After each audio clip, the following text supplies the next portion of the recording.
Hey guys, what can I get started for you today? Bananas away, regular?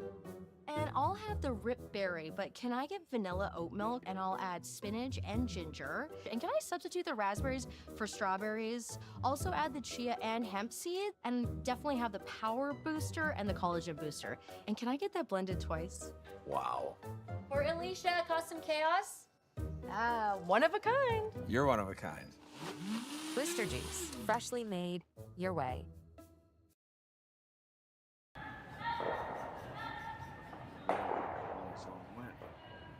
Well, I know where mine is, and everybody at home must know where theirs is because it's on the screen in front of them. Sean Joyce, Terry Corbin here, Connor Sims on production. We're happy to welcome everyone back to the Curling Stadium live continuing coverage from the Saville Grand Prix at the Saville Curling Center in Edmonton. And we have a match here, final round robin game for both of these teams, and both of them headed through to the playoffs. Uijeongbu and Kaitlyn Laws, both at 3-0 as they come into this game. Still a big game, though, because when you get into the playoffs, the seeding is based on your record through the round robin. So if you go to 4-0, the worst you can do is be tied for the top seed, which probably gives you, well, certainly you'll have the hammer in your first game. And if nobody else ends up 4-0, you could have the hammer all the way through in the playoffs. That's a pretty powerful position to be in. Yeah, that would be awesome. I never would give up the hammer. Yeah, so unlikely you'll see either one of these teams let up at all in this game, and certainly looks like that early. We've got a center guard going up to start the end, and they were trying to come around to the top of the forefoot. This is going to slide a little deep.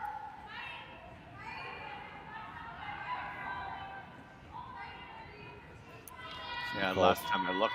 Oh, sorry, go ahead, Sean. You see the call from Selena Negative, and ignoring that Yellowstone, she wants to come to the top of the house. Of course, we were talking about in the break, for those who haven't had a chance to watch any of these games so far this year, Selena Negative now calling the game for the team, so she's skipping in the house.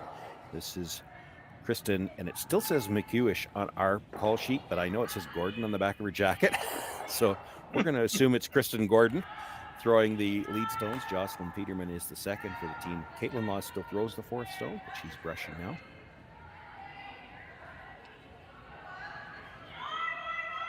This looks like a good rock. Yeah, got Top that four. to the top of the forefoot. Really didn't want to come to that back one. Interesting here that, and this might go back to, we talk about this all the time too, Terry. First end, you'll see these teams may go to their preference based on which side they threw their practice side. That's right. She's trying to come to that rock throw on the other side of the sheet. Mm-hmm. Yeon Sol is the lead. The second is Suji Kim. Minji Kim is the third. And it's going to be real hard to tell those two apart. I'm betting they're sisters. And Yoonji Kim. Yoonji Kim is the skip. They almost look like they could be. And even my picture that I've got on their profiles, they could almost be twins. Yeah, I know. Real nice freeze. Minus 1 inch.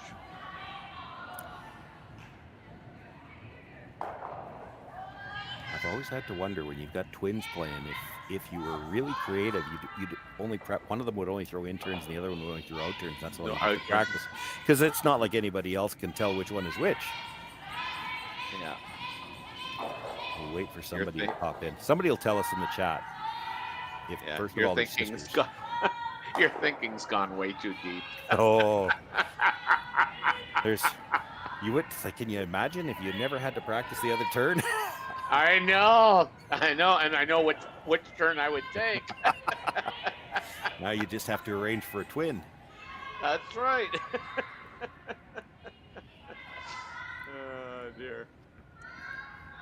You can see I why like these. that shot.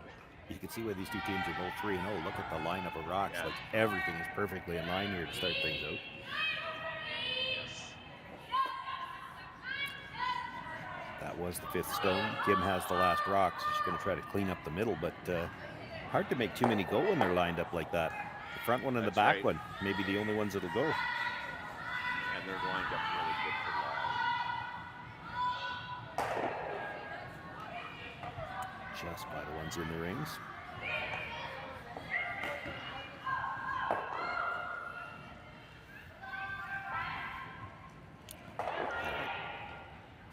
probably takes 2 shots. It's hard to tell. Like the red I know. coming back from the top of the forefoot, if it's a little off center on the back one, it might That's- roll a bit. yep. And then that yellow at the top of the 8-foot might end up as shot rockets. Mm-hmm.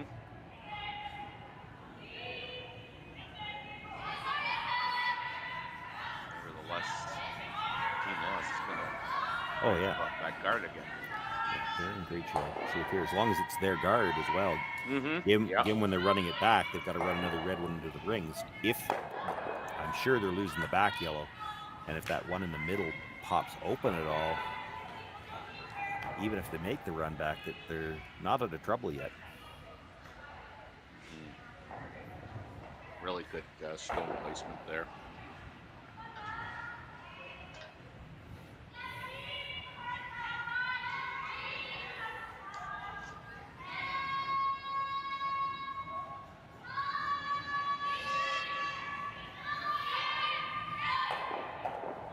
So the Kim team has 2 lefties. No?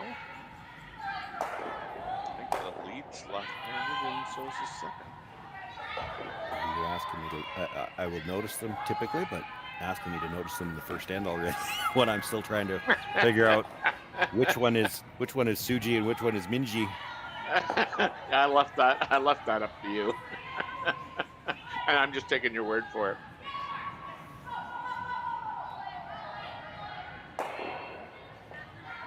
Nobody has yet helped us out in the chat. Taking a peek down there. I can't imagine they're not sisters. They look so much alike. They really do, yes.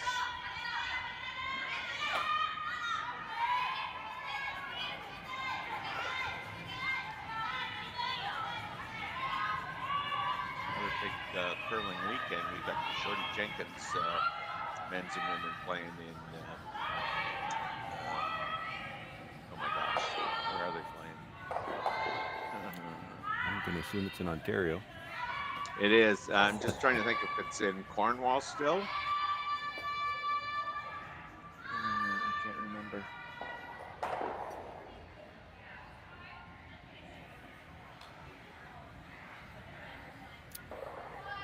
Yeah, it is Okay. Cornwall. You were paying attention closer than I was. So you're saying the second rock thrower was left-handed because the third rock thrower was right-handed, and that's the possible twins. So there you go. That would set up my scenario perfectly. If you've got a right-hander throwing the out turn and the left-hander throwing the out turn, that's opposite. Oh, I know. turn. Yeah. Nobody did. Yep. But I guess if they're sliding out of different hacks, you'd be able to tell them apart. That kind of Yeah, throws the whole would. theory away. Yep. But great shot. I have twin boys myself.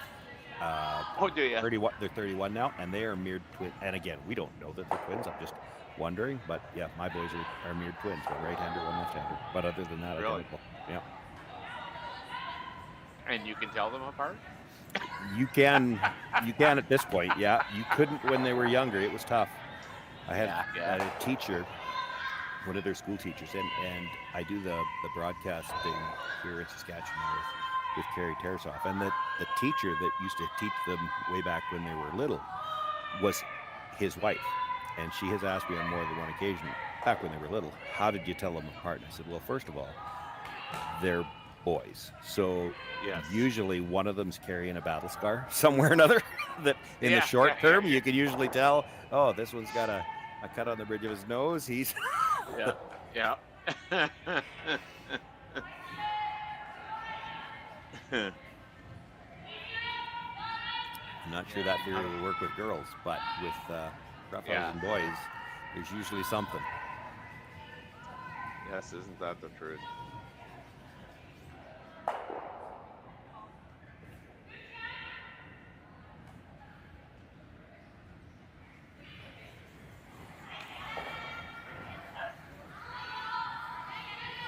Well, for Gim, she's managed to deal with this situation in the center of the house. Now actually has a chance. She might be able to set up a deuce here in this opening end. She does have last rock.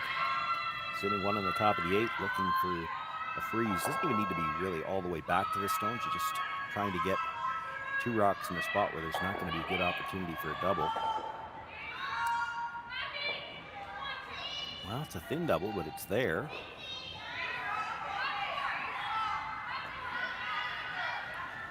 You hit and roll under the corner, you're not going to be shot rock, so I think you may as well make a pass at the double. Even if your nose hit that, you're not going to be shot rock.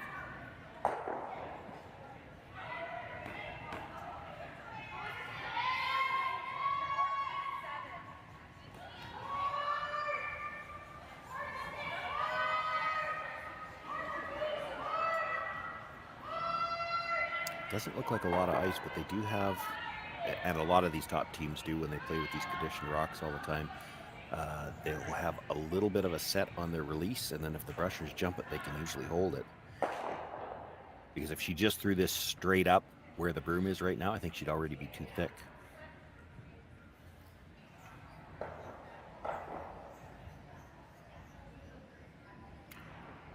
Should see this right out of her hand. You'll see it move back a little bit right there. I think they could go. This looks close to me. There you go. Makes the double. Sits right there. She's sitting at least 2. That right one hand red, you can just barely see it in the screen. I think it's biting, so it might be 3. One more look at this, and it's in the release. She's just got that little bit of a set at the end, and that holds it straight. That and a lot of rotation, so it doesn't curl quite as hard when they throw the takeouts.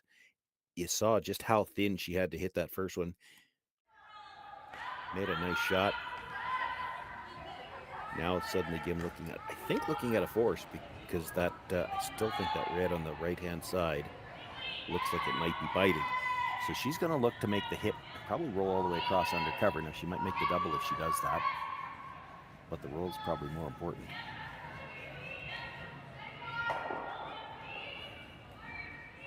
You could just draw around the corner guard. The problem is if you do that, you're not shot rock, and if you make it good, Kaitlyn Laws is just going to split the house and you're still forced. So you need to deal with this rock where you have a chance.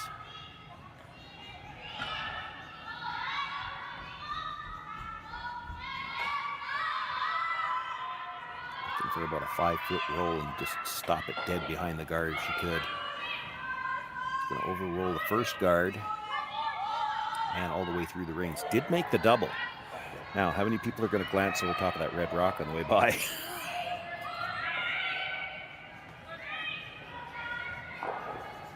Or do you suppose everybody already thinks it's in?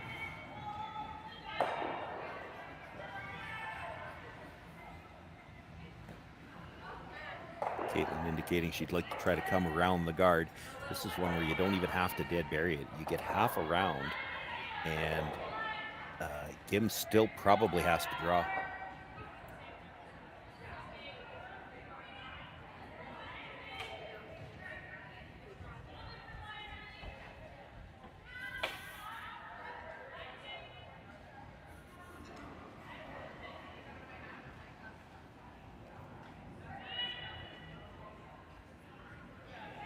So Kaitlyn Laws with her final stone here in the first end. She does not have last rock.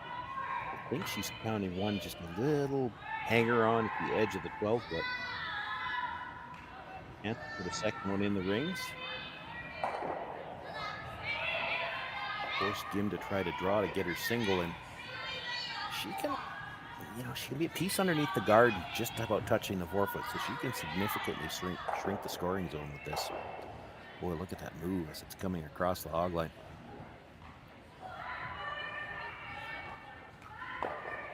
Try to put this right on the tee line to get it as close to the 4-foot as they can.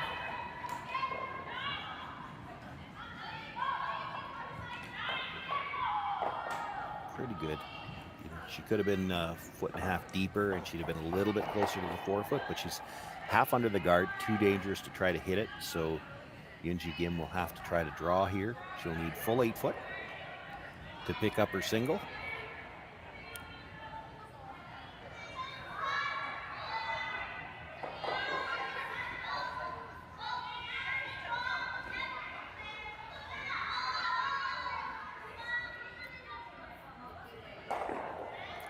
This was, I believe, the side that they had their pregame practice on, so she's got that information to go on as far as the path and the draw weight. He's thrown a few down here this end as well.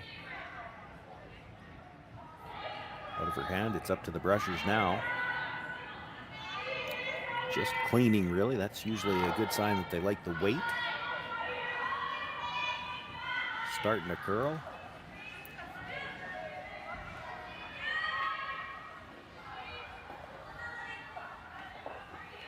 Needed full 8 for the single point. They're going to grab a solid piece of the forefoot. Uijeongbu again with that final stone here in the end number 1. Puts a single point on the board. It'll be Kaitlyn Laws and her team with Last Rock in the second. Hey Ben, what's the Aztec Safety online e-learning website again? Yeah, that would be aztecsafety.com. Fire extinguisher and firefighting, we'll send that one to Paul. Ah, now here's a course I should probably take. Conflict resolution. Power line safety. Yeah, I thought it might help me with my line calls. Did you know this Aztec website has over 100 safety courses? Jeez. Aztec Safety online course. Ground disturbance. Could have used that a few seconds ago.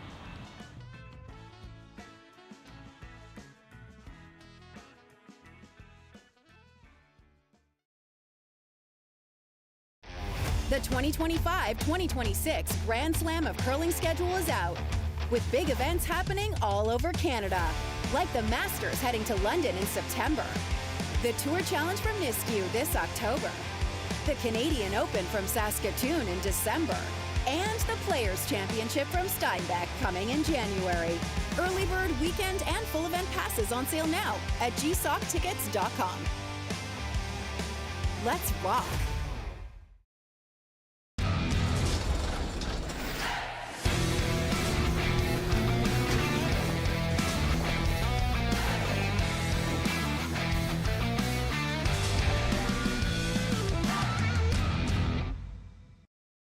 Live curling rocks. And this November, the best in the world are coming to Tahoe. Get your seats now at gsoctickets.com. But hurry, early bird pricing ends soon. Brothers is there. Shoe school. Events going on all over the place here in the Saville Center. It is the Saville Grand Prix women's event. We were talking about it during the break. 24 teams, 6 pools of 4. They don't play the teams in their own pool. Each team will play each of the teams in a different pool to get their 4-game total that way. So Laws and Gim coming in here both 3-0, but they're not actually in the same pool.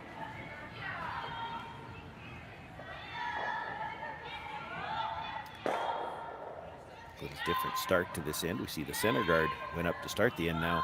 The Laws team going to throw the corner.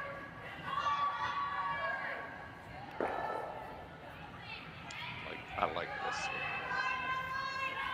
Get those corner guards up. Yeah, it does seem like a lot of times if you don't throw the corner guard early, you never get a chance to get the play away from the center. That's right. Yes.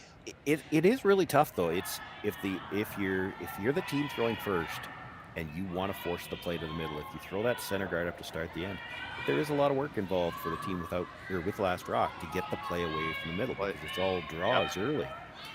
And they do start to pile up, and that's why you've seen there are teams that have gone to the approach that, well, if we throw the first one in and they throw the corner guard, then we can guard it. But if you throw the first one in, teams are hitting that one and playing the delayed corner. They play the corner guard on the second shot. So you know it's interesting how the tactics have evolved. Like there are when people started going in, it was, well, if we go in first, they won't come around our center guard. They'll throw the corner.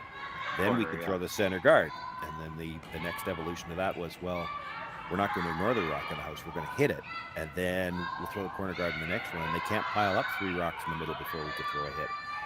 So I find, and again, there's a long time skip myself. I find that part of it really interesting, watching how the tactics have evolved. Yes.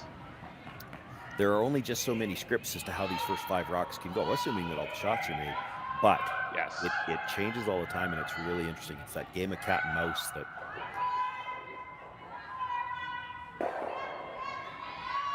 And certainly these 4 shots to start off again. We had a good start to the end last end, and everything perfectly placed here. you can see how these teams, again, as I said, they're both 3-0. They're both playing very well. We had a very good first end, and this is a good start to the second end. Yeah, sometimes I don't think we give enough credit to, you know, what the front end players actually do. Well, until they start missing, then we talk about it. Yeah.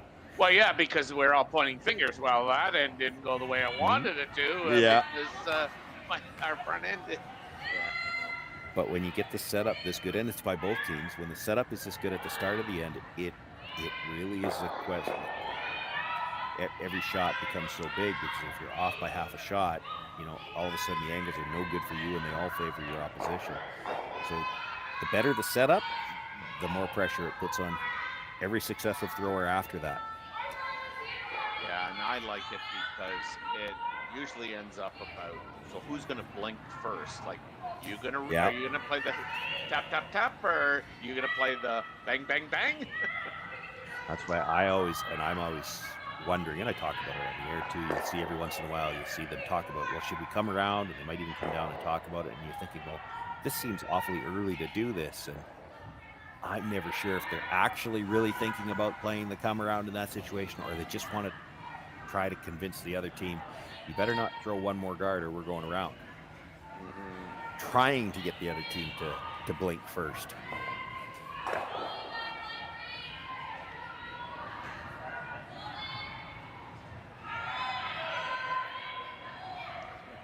Decides that they're gonna just drop the rock, and they're gonna play that Clean up the middle.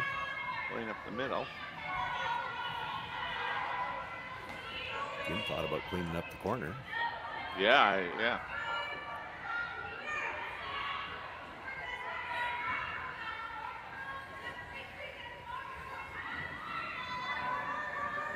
Sometimes that seems so automatic, you know. And other times you see teams kind of debate whether, you know, you want to play a little bit more offensively than defensively.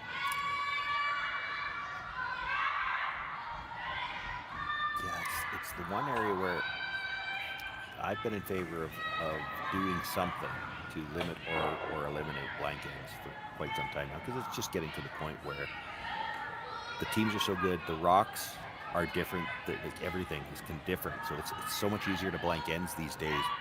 It's not just the skill of the players, it's also the quality of the equipment.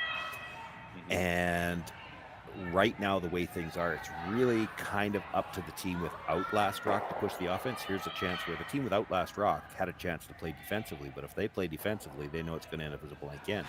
Yeah. They don't have the offensive advantage. Why are they the ones that have to push the offense? It should be the team with last rock that has to push it. Yes. And I noticed this in the men's game a lot, where, I mean, they got such good sweeping and they throw it so good that, you know, a lot of times that's why we exchange ones is the team with last rock is all out playing offense. Well, and the equipment's so good. Look at the rocks. I mean, we didn't have inserts 40 years ago, so now you've got Trevor striking bands, and there's different kinds of Trevor, but they tend to be the best striking bands, and the blue hone inserts, so you still get curl because you've got the best running surface. So everything's so lively. We used to talk about how you'd see a rock hit certain clubs and you go, oh, these ones come off dead. Well, it's because they didn't. They might have been blue hone stones all the way through, so you know, they curled good, but they were dead when they came off. Plus, some of those striking bands would get pretty wide. You see these ones. I'm assuming at the Saville Center, they get their stones conditioned pretty often. They've probably been replaced actually at least once since they built. And these striking bands aren't that wide, so you know you've got good lively rocks. When you hit, they're going to roll.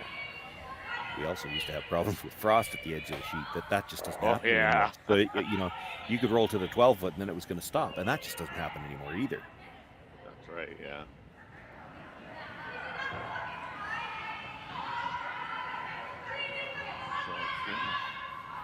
Going around again. This time with the other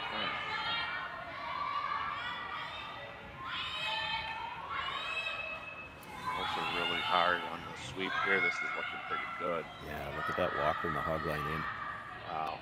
It was closer to the red one in the rings than it was to the yellow one up front. Yeah, such nice finish. Kim sits 3. Law's looking at the run. Yellow across the top of the red at the top 12-foot. Try to bring it back and maybe kill one of those rocks in the rings, one of those yellow stones. Might get 2 of them.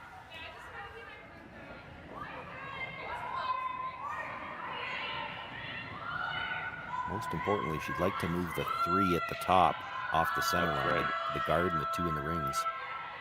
1, 2, she does move them all. Did catch 1 at the back. Excellent result. She almost, if Jocelyn Peterman would have jumped on the brush there, she might have rolled that behind the corner guard too. I know. She was watching it. She was ready. That's one of those ones where as the sweeper, you're past the guard. You can't really see it. I know. Somebody needed to tell her. Like, she was there. Yeah. It's not like she didn't go with it. Oh, I know. The yellow was kind of in her way, but she doesn't know how far it's rolling. She doesn't know where the guard is. Still a great result. The situation in the middle is now opened up.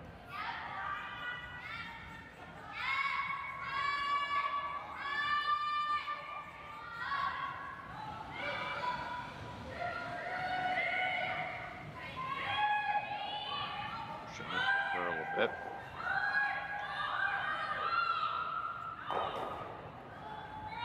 I'm not sure that was the best place to roll because it sets up the double and the roll behind.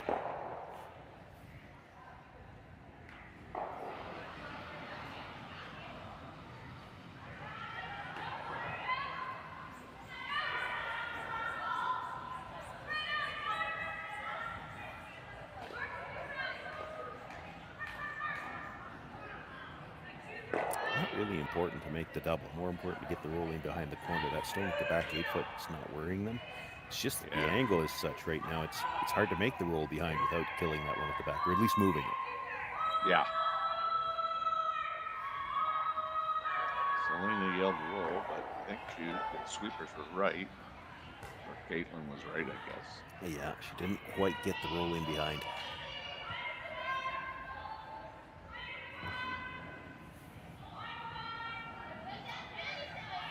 So this is just a rinse and repeat shot, really. Yeah, this time you might like to roll a little farther, Yes. just to make the roll back behind the corner a little tougher. Yeah, because even if you roll under the corner, the whole center is wide open, and it'll be it looks like a force. Can't roll out though. You roll out. Kaitlyn's, No, you're right. With that other stone being moved that far back, Kaitlyn could come around the corner guard, probably get shot rock. Yeah.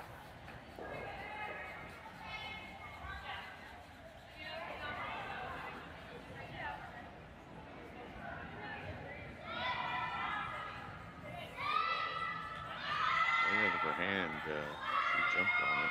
Yeah, it seemed to be moving early. You know, if we see her release again, you'll see it's a little bit wonky. In, out, out, in. Got the roll behind. That's really not ideal for her because now Kaitlyn has the chance to sit on the corner, or even you could try to go right around everything. Looks more natural. It's more natural to try to draw the corner to me, but Me too. And I don't think Kaitlyn's looking at the hit. She's looking at what piece of this stone do we need to be in front of, so that it might jam on the back if she tries to hit it. Yeah, they're talking about the top threes there. Yeah. Yeah, she was putting her broom on top of it, just looking at angles, but she's not ever thinking about hitting it herself. No.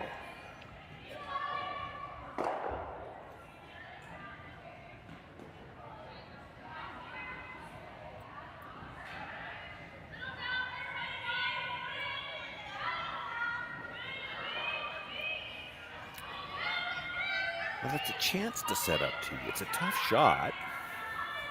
For sure. you know, it's also pretty risk-free. She knows that she's going to have something fairly wide open with her last one to score 1 if she doesn't make this. It is a chance to get that draw weight down to the corner. They don't get to throw that a lot in practice.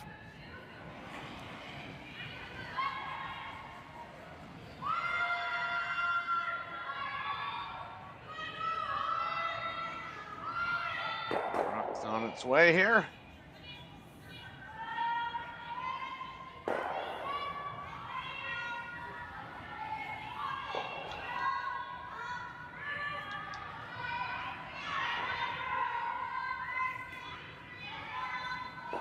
Say, do they have a chance to come around it? But I guess not. It's a little heavy. It's not quite there, so. They might have been able to try coming around. Yeah, I thought, yeah. Even at the point where you were looking at it, but you do have to make a decision on this. Yeah, I know. They're awful when you make a decision. It's not the right one. Well, but I still prefer, like, make your decision, stick to it. But I had the good fortune here to play with Brad Height for a season. And I'll tell you what, Brad, for you can say whatever you want about the rest of his game. He's the best I've ever seen at making that decision, and he'll make it early. And we never really talk about it. It's something I noticed that he would far rather sweep for plan B than watch a rock like they did on that one, and hope that it stops in time for plan A. And he makes those decisions earlier, like where so many people, like you said, they'll wish afterwards, oh, I should have made a decision sooner. He's the best I've ever seen at it, that he makes that decision early. And if we've got a choice between sweep for plan A and watch for plan A, we're going to sweep for plan B, because I'd rather do something where we have a chance to influence the stone. And it's not something we ever talked about. I don't know that he even does it consciously, but that's the way he has always done it, and best I ever saw. And that's, it's the way so many of us wish that we were that decisive too, right? Are you surprised by this call at all? A little. I mean, Kaitlyn does seem to prefer the hits, but I think part of it is the draw she just threw was going towards the corner. And you're not going to draw towards the corner when you're playing for the single. You're going to play the draw to the middle, so she'd have to throw a different path. And it is against 4, so she expects to make this hit. Things can always go wrong. I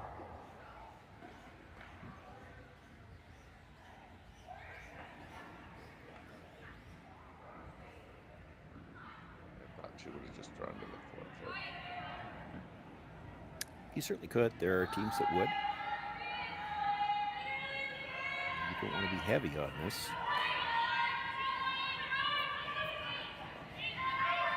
She maybe didn't need to put her hand up quite that high when she was pointing it before. Maybe just a little warm. Yes, Kaitlyn, do you have a question? Rolls it right to the 4 foot. We've exchanged singles here through 2 ends of play. It's all tied 1 apiece. Uijeongbu will have last rock in the 30.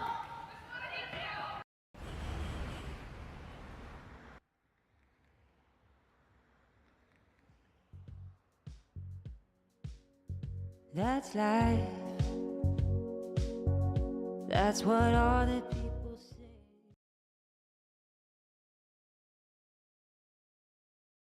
Hey guys, what can I get started for you today? Bananas away, regular? And I'll have the rip berry, but can I get vanilla oat milk, and I'll add spinach and ginger? And can I substitute the raspberries for strawberries? Also add the chia and hemp seed, and definitely have the power booster and the collagen booster. And can I get that blended twice? Wow. For Alicia, Custom Chaos? One of a kind. You're one of a kind. Booster juice, freshly made your way.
Third end underway here from the Saville Grand Prix. Sean Joyce, Terry Corbin, happy to be with you here live. Connor Sims on the production for us. We're all tied up at 1 in a battle of two teams coming in 3-0 with a chance to go 4-0 and put themselves in a very strong position going into the playoffs tomorrow morning. Both teams will be through to the playoffs, but at 4-0, there's a pretty good chance you're going to have that. Well, you'll definitely have the hammer in your opening draw. You might have it in the second. Depending on what happens, you could have it in all three. There are only 3 teams as we come into this draw at 3-0 right now. And there's still a few behind them at 1, 2, 3. There's still 3 teams behind that at 2-0. So 2-0, yeah. Chance for more than one 4-0 team, but if you happen to be the only team at 4-0, you're guaranteed the hammer throughout the playoffs. Even if there's another one, the chances are there's not. I mean, I guess it's mathematically possible there could be 3, and then you might have to have draw to the button in the semifinal, but it's rare to get that many.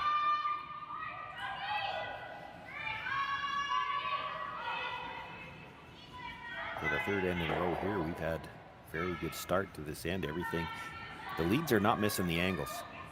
No, this is. I mean, they're right. They've been right on. And as you speak, The announcer's jinx. yeah, Her angle wasn't bad until she got the little bounce. yeah, exactly.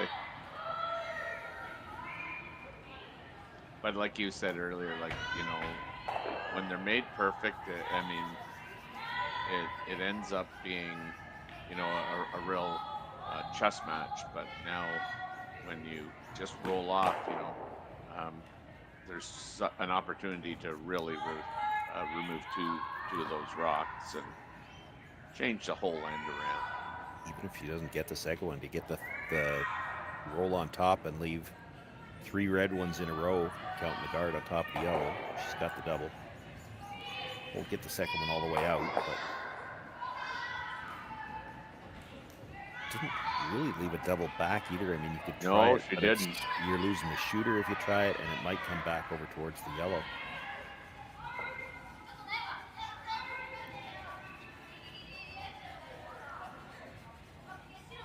I would say this is like a real veteran call, trying to just raise it.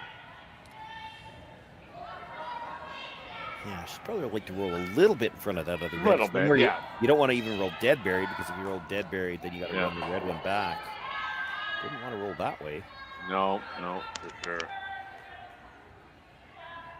Now I think you take that double on. Well, yeah, I think before she rolled that direction, she was just looking at hitting the one in the 8-foot. But that's right. Yes. Now it's another one of those shots. We saw a couple of chances last end where you could, if you made the hit and roll behind cover, you're probably making the double. And that's anytime you get 2 shots with 1 rock, it might be the call.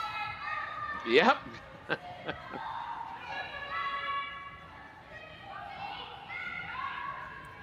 I play seniors now. We're lucky if we can get 1 shot out of 2 rocks. You could get 2 shots out of 1 rock. That's pretty good.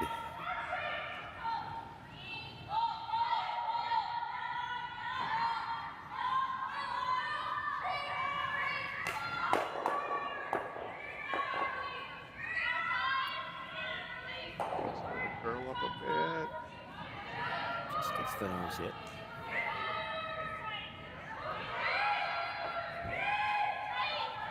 Still a tough double.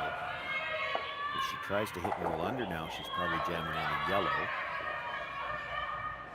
If you nose hit, you're not in the rings.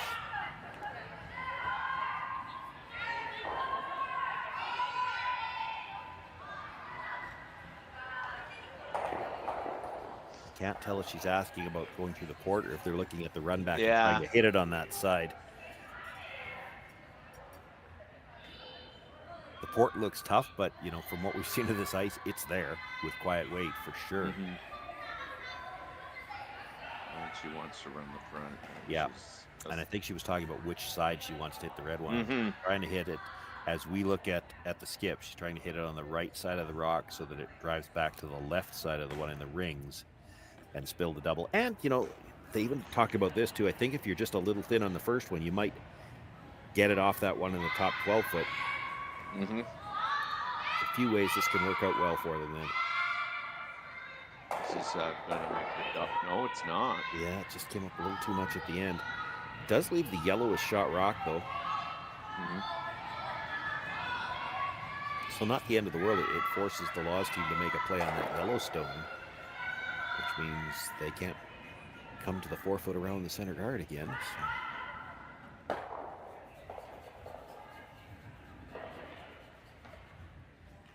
You saw the indication they'd actually like to roll open a little bit, and that, I think part of that is because of where the other redstone is.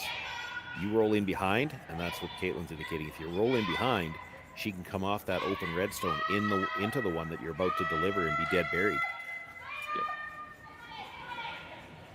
Now she could play that hit and roll anyway, but you know, why put a catcher there for her? That's right.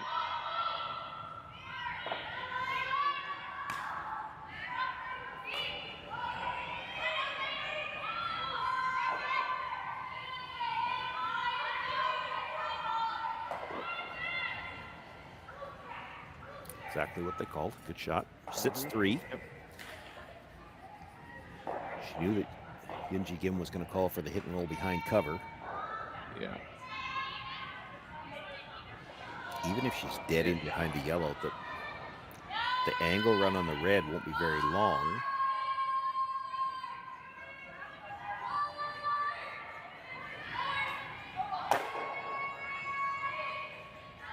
On the brush on this right away. Got 2 ways she could make the roll. She could roll dead in behind the yellow, or she could over-roll it and end up in behind the red. That little spin back, she stayed mostly in behind the yellow stone. That's a pretty good shot. That's real good, yeah.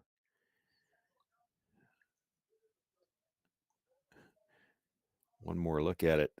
The thrower wasn't sure. Like, you see the hand go up. She thought they might have to stop, but didn't let off for a few feet after that, and then picked up the brush at the end. Makes the nice roll. Well, that might have saved the end for her.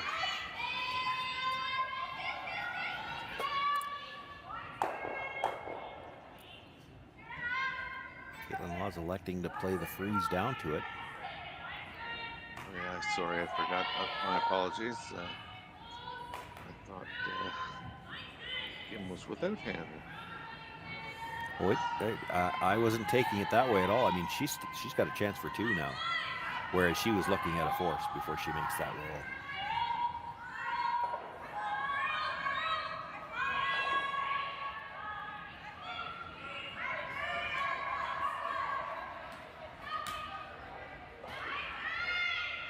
Get this right down on to a freeze.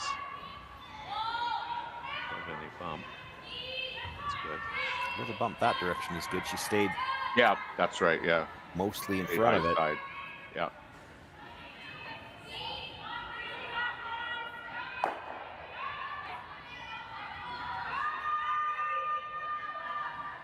Yeah, it's a problem for Gim. You'd love to get there. How do you do it? I know, eh? From either turn, like it's really that's right. Get there. I don't think you want to ever touch either of the guards. No, if that redstone wasn't in the 12 foot, it's probably looks like it's easier from the intern. This can be done from the out, but you're gonna have to flirt with that yellow guard, I think.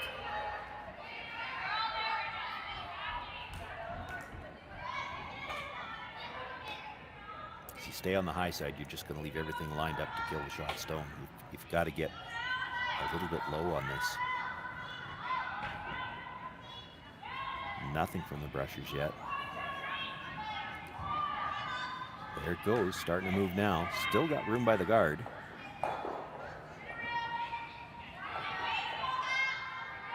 It's trying, but it's going to stay just enough on the high side that it taps the red up, and it's still corner frozen on the yellow. That actually, if anything, make things ever so slightly worse for the Gim team. It does mean that it's probably too risky for Kaitlyn to try running that red in, because if she ever picked her own off the top of the 4 foot, Yeah. it brings 3 into play. Yeah, that would not be good.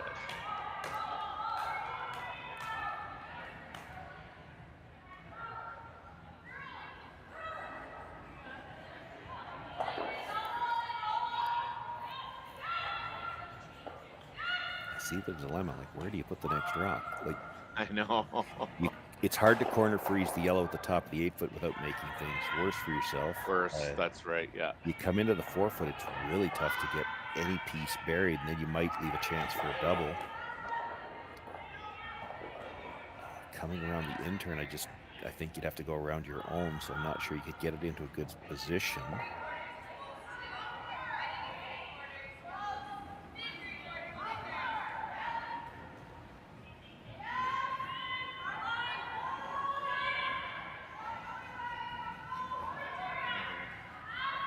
Kind of looking at out that corner freeze. Yeah, that's not without risk.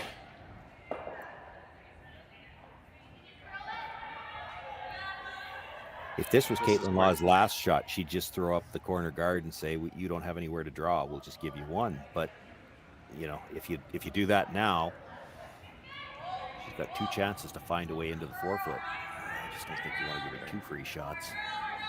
Where do you put this rock? If you thought you could get through the intern side between that yellow center guard and that red stone in the rings and stay on, so coming from the intern, stay on the high side of the yellow, even nudge it a little bit, that would be a not bad shot. But they finished so hard coming in, I'm not sure you wouldn't get to the face of that yellow. Yeah. I mean, I even thought about almost what you were saying, about if it was her last one. I mean, I started thinking, well, if you place that on the 4 foot line, what would Kaitlyn do? I guess she'd try and come in around. Yeah, even if she did, I mean, if it was down to last shot right now and there was no drop path, she does still have the hit and roll to the back of the 4 foot off that red stone on the tee line. Yeah, I guess she does. So it's not like she can ever take away everything. You take away the easier shot. Yeah. And she could certainly do that with this rock as well. It's just that there's some risk of putting this one in a bad spot. Well, that's the thing, and that's where I was thinking, like if she just put it right, on that line there, but even with the yellow one, they've opted for this shot. I think you help Gib maybe. Oh, you certainly did make it harder for her. She gets one beside the yellow now. How do you get it out? Yeah.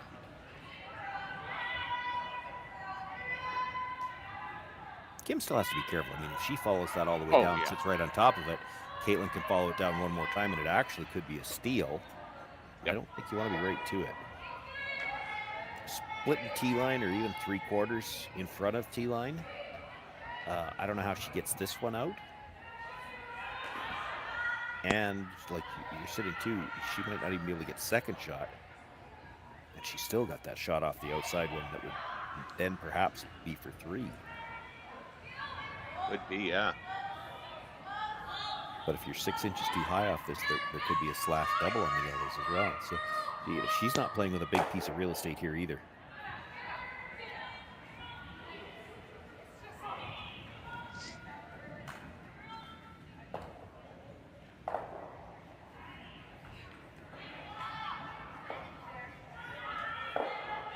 Unrush went down on this one early, so she must think the weight needs a little bit of help, but this has a lot of room right now. This has got a lot of room, right? Now And there it it goes. goes. And that's if they're right about the weight, that'll be a factor, and it's really going sideways. Yeah, I was gonna say that just went sideways. She probably gets away with it because I'm not sure. If it rolls a little farther, you might be able to come off it onto the red and get the other yellow to go away. But right now, with where everything sits, I think you'd roll into that other yellow in the top 8 foot. You'd never get to the red one. She's just going to try to hit this on the nose and Nose, yeah.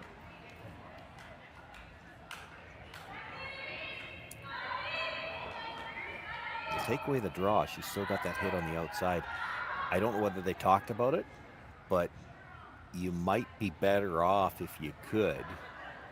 You certainly don't want to dead jam it, but if you could kill that one on the back forefoot going by.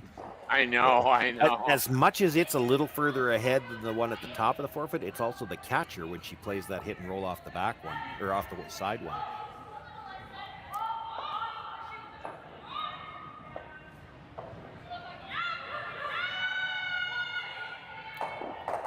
That's a big set. You gotta hope this one comes up. You can't hit this on the outside at all. Oh, it's coming. It's moving. She's good. Almost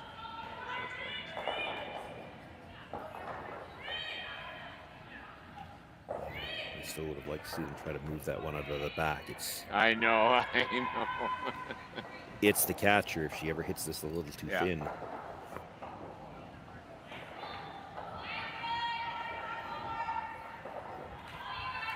But she has forced him into, hit and hold into the middle, and not an easy shot. Well, I mean, any hit and rolls, they're never a gimme. This one's not bad as hit and rolls go. It's not. That's super, right. It's not super thick where she has to whip it, and it's not paper thin either. It's that somewhere around half a rock, which a lot of the players at this level, they find that a pretty comfortable amount of the stone to aim at. She doesn't have to, like I said, because she's not hitting 3/4. She doesn't have to whip it. She can throw this at a comfortable weight. Yeah. It becomes more about the line call and the brushing than really about the throw.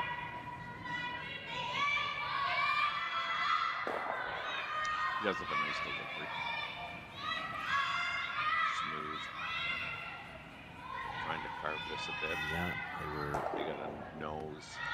The early call was she might have been a little bit light. They had the inside sweeper down, but it never did come up for them. It's another single point. We've been trading singles back and forth. Uijeongbu with the latest one has that 2-1 lead now. Kaitlyn Laws with last rock going into the fourth, and we'll see if she can't generate the first crooked number of this game. Imagine being able to stream every curling game from every sheet from any event, be it your Wednesday league game, bonspiel, or corporate event. Curling Stadium offers an all-inclusive streaming solution featuring high-quality cameras, ease of use, great reliability, and minimal installation. Offering your sponsors customizable ad space on your streamed curling games and being able to sell video packages to your corporate events for increased revenue. With Curling Stadium, you can stream to any device, be it your mobile phone, tablet, or computer. Push the feed to your desired platform, be it Facebook, YouTube, or any other social media. Curling Stadium is simply the way forward. Where it's commonplace in other sports to televise every game, we want to do the same. Curling is a global sport, and it's time it gets the coverage it needs. Make your curling club the next Curling Stadium. The rock faces around Lake Tahoe are legendary. But this fall, new ones will emerge in the Tahoe Basin. Pullman, Mowat, Gushu, and more. November 4th through 9th, the Grand Slam of Curling's first ever event in the U.S. is coming to Lake Tahoe, where the greatest rock stars on earth unite for 6 days of incredible curling, celebrity appearances, and après curl parties you won't want to miss. Get your tickets at thegrandslamofcurling.com. Let's rock!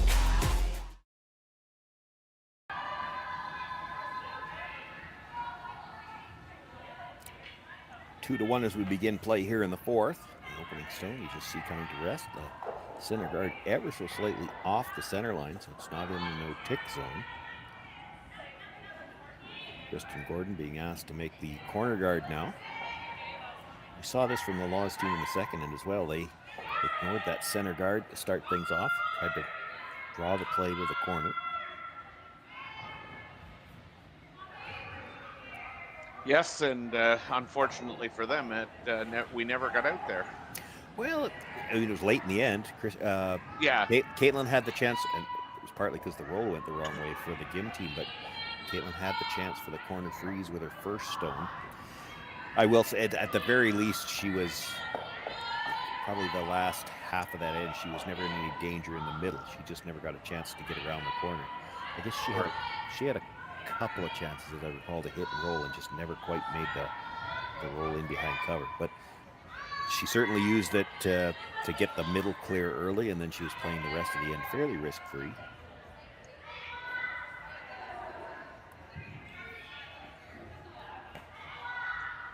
Just love this finish.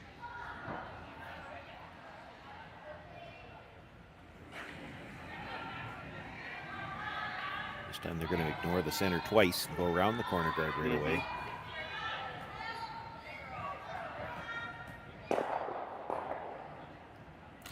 Typically when a team plays this tactic, you know that on the 6th stone of the end, they're trying the double in the middle.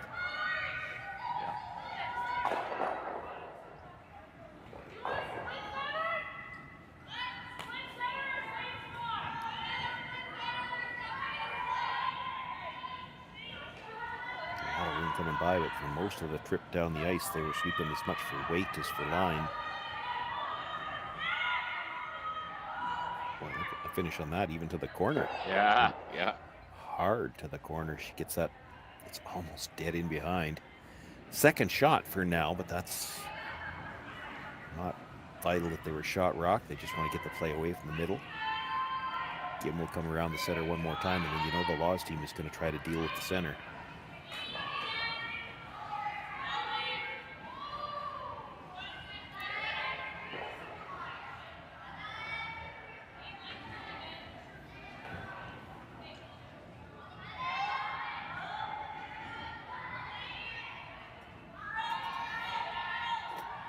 Nothing out of the brushers. They are trying to come right around everything.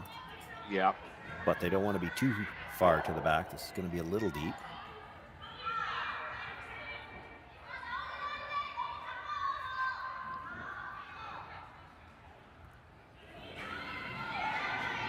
Well, for Gim, she's got everything near that center line area.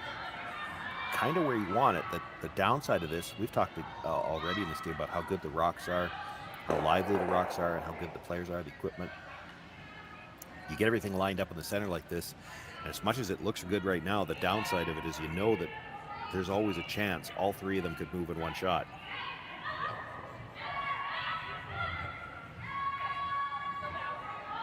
She's going to move two. Well, she's going to move all three of them, but two of them dead stuff. That would be a very low percentage shot if you needed to hit it that way.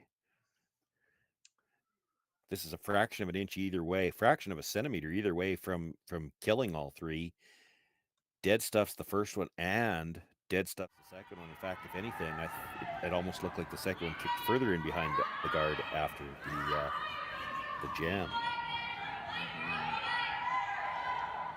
This is an interesting call. Gim's gonna get rid of the corner guard, so she's got a shot at that one in the rings later on, but again, trying to get two shots out of one rock. She's not just playing a straight peel here. She wants to roll this back to the center line and overlap that red guard so there's no run back. It's going to be close. Oh, not bad. I mean, there's still the run back.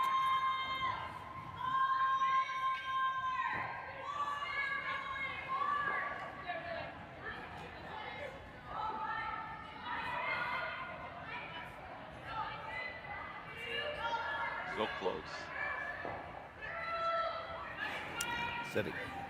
Setting up for the out turn here. So if this one over curls just a little bit, you probably get the double peel. Mm-hmm.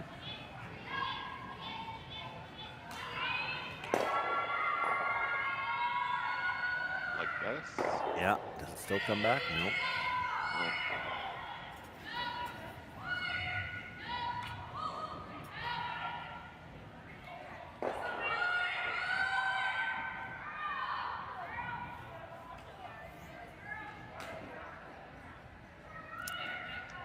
Kim sitting two. She's going to ignore the red stone on the corner for now. Elect to guard the two in the middle. And I'm just going on what I would presume. She held up 4 fingers, and so I'm thinking she wants it top 12, which is a little bit odd, given that the one rock, the high rock, is 12 foot. Yeah, I was not assuming that. I was assuming that they've got that she was signaling something that we just don't know what it is, because I can't even imagine it would have been the time. So maybe they have a different system for. Yeah. That would be, what I would consider perfect. Well, here's the other thing, because it is a lower number, and we don't know, we haven't seen them, we don't have mics. Even if we did, we might have a little hard time understanding this particular team, but well, I would. could they be throwing the stones out of order, and could she have said, "Oh yeah, I want the 4 rock on this one"? Yeah. Or she was just confirming which one she was throwing, because if you think you've got one that curls a little more than the other, and lots of teams, especially for the third stones, that's a great place. If you got one rock that curls a little bit more, you'll give it to the third, because that's a great place to take advantage of a come around. And she might just want to know, which stone are you throwing here? Is this the 4? Because it affects where she puts the broom. If the 2 stones curl a different amount, that would make, we don't know that what it was, but that could be. But that makes sense. That is a possibility. It is one of those things we've talked about it a little bit last week, and again, we're gonna discuss it now because we have some time here. But these top teams, it used to be teams would talk about one stone was different, and they didn't have a lot of nice things to say about it. It was a pig. They hated it. But now teams are starting to learn, managing those rocks is such an important skill to have. The differences in a lot of cases are pretty subtle, and if you can figure them out and figure out how to use them as a weapon, if you can find a rock. It used to be if you had one rock that moved differently, it was going to the lead. Nowadays, that's not necessarily the case at all, especially if you got a rock that you get a little bit extra curl, a little bit extra finish on. It's such a powerful weapon in a come around game. If you can identify that, and that's an important skill to have. If the team can find those rocks and then you learn to use them, that's a huge advantage. Oh yeah.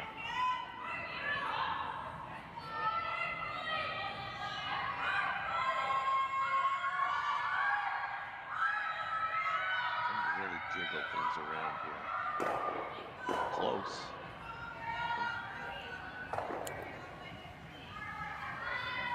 Well, it's still better than it was, because now she's got second and third, and every other red one you pile around there, it just becomes a little bit more dangerous for Gim to continue to ignore them. See, here's she's going to make a play on the open one, try to roll back into the middle, sit 2 again.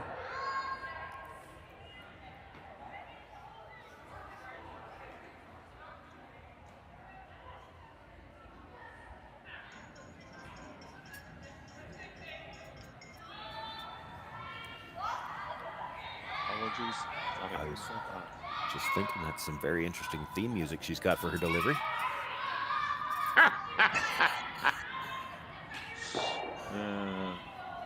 And they roll this far enough too to be really nice. Well, if you're going to shoot that well, you should have your own theme music. What a great shot! Right at the top of the button, buried behind what is staggered guards now. If you count that one in the 12 foot as a guard, and that's certainly how it's acting right now. Got that last little spin at the end to get a little closer to the pinhole too.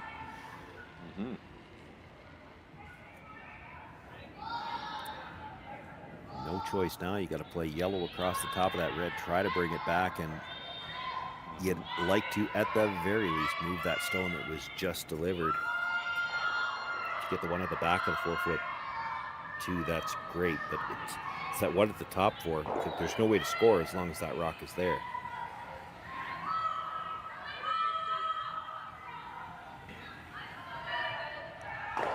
Gets one, misses the second one though.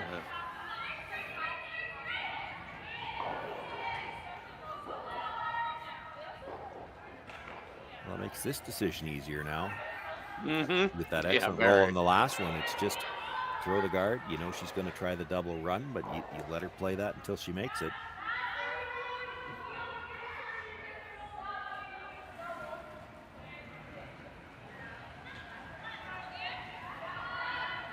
Have a lot of chances left either. Just skip stones left to come here in the 4th. Gim with a 1 point lead, sitting 2 on the button without last rock.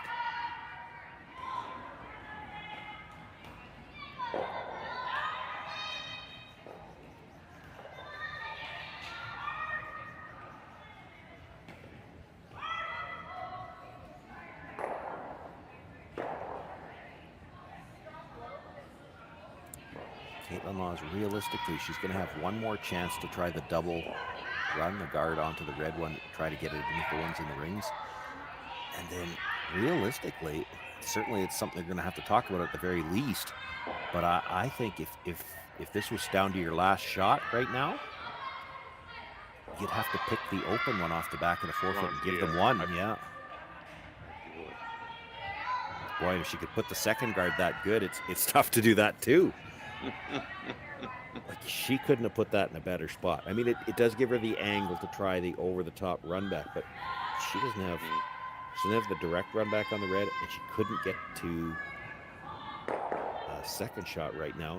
You know, she can play finesse and get down to second shot, but that's not the kind of shot you want to have to be playing just to hold your opposition to one.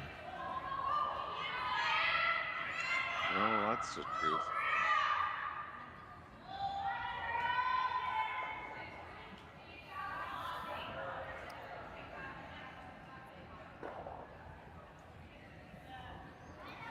I will also say this, if after this shot, it looks like Kaitlyn Laws might have a shot to score two, we're probably going to see a replay. Wow, out on the olive branch. Yeah. Well, I mean, in the back of your mind, that's always the shot here. If you're across the face enough, drive it almost straight back, you could make the double and roll this behind the corner guard. The angles are there for it. They're trying to make it curl, which tells me she's a little thin on the first one.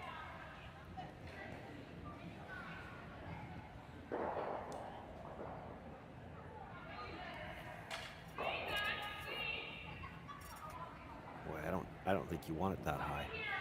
If it was me, just looking at what happened with the last one, if you ever could corner freeze the red, does she even have a shot to cut you to one? I don't think she does. All I would see would be run in the corner guard, which is risky, because if you ever pick the red after you corner freeze, if you corner freeze and she ever picked that red out of the top 12 foot, then it's 3.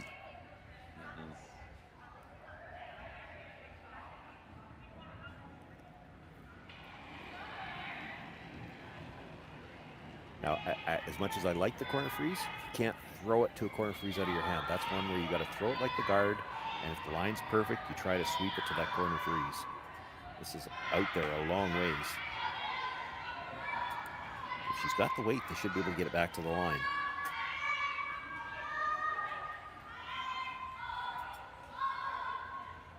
Well, now she's got a little bit of a net where she can give them one. Yeah. And I think that's all she's got, is to give them one.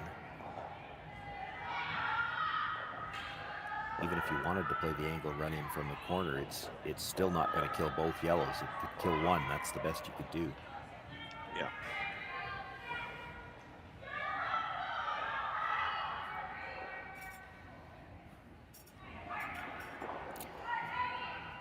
Well, we haven't had our first crooked number yet in this game, but even if this shot is made, it looks like Gim is going to have a 2-point lead.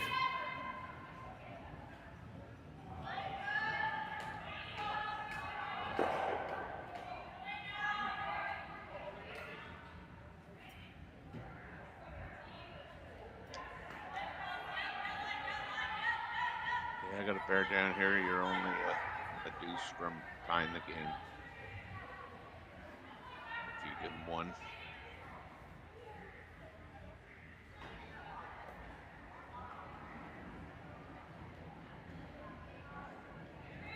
Final stone. Kaitlyn Laws, fourth end, trailing by 1, and no chance to score here. All she's trying to do is come down, remove that stone at the back of the button to hold Uijeongbu Gim to a steal of 1. You're going to get by that top one. Yeah. And enough weight Very to move nice. it back far enough. A moral victory just to give up a steal of 1 there. Kaitlyn Laws will retain last rock into the 5th end, but it'll be Uijeongbu Gim with a 3-1 lead after the 4th end break.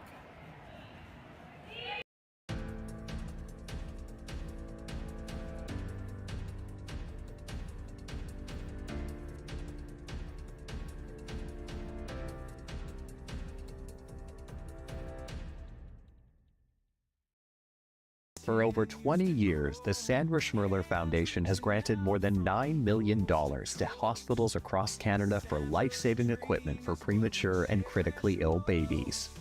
In the past 4 years alone, $4 million has been granted thanks to the curling community's incredible generosity. The need continues year-round, and with your help, we can ensure every baby has the chance to grow up and become a champion, just like Sandra.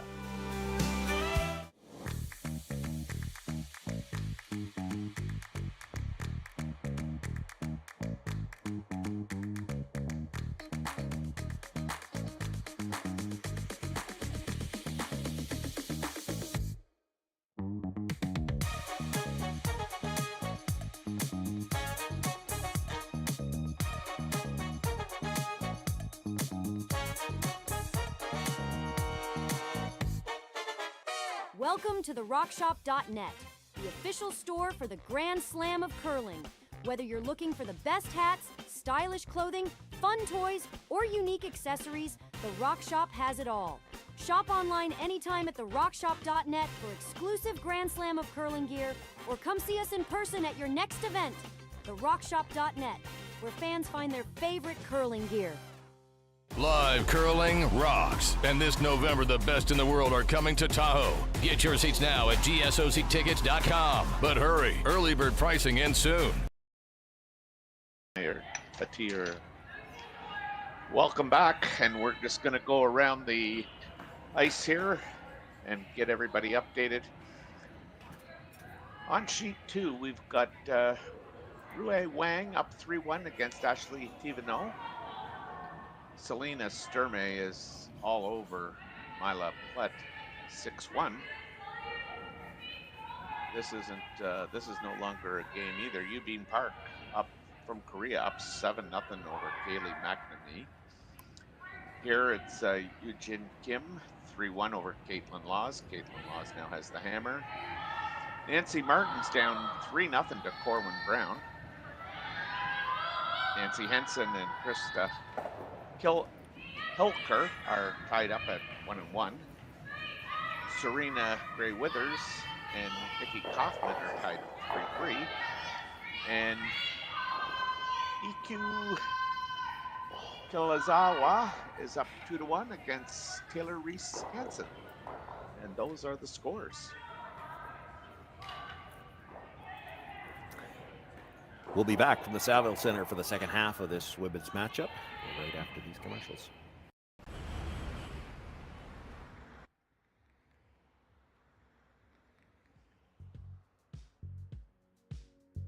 That's life.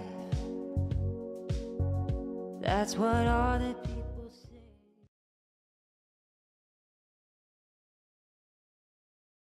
Hey guys, what can I get started for you today? Bananas away, regular?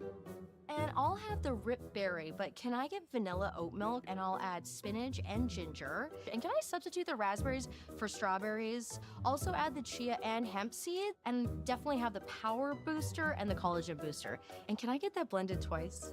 Wow. For Alicia, Custom Chaos? One of a kind. You're one of a kind. Blister juice, freshly made your way.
And we are back. Sean Joyce, Terry Corbin with you from the Saville Grand Prix.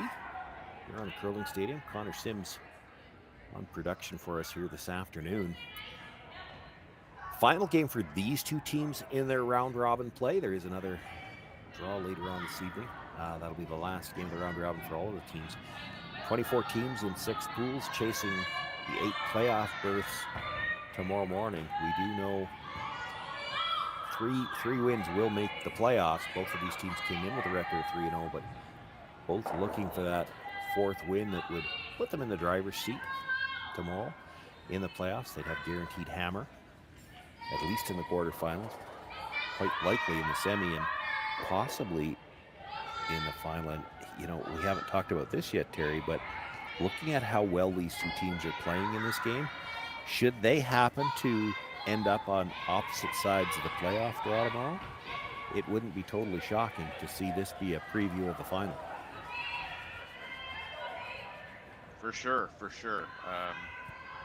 I don't know how they're setting the sets up in terms of the playoffs, because as we were just talking on break, I mean, we got a lot of scenarios. Yeah, exactly. Too many other teams to try to figure out which side everybody's going to end up on it, because there's always obviously going to be some ties, and the seeding procedure boils down to the pregame draw of the button. But it's if this ended up as the final, it certainly would shape up to be an interesting game.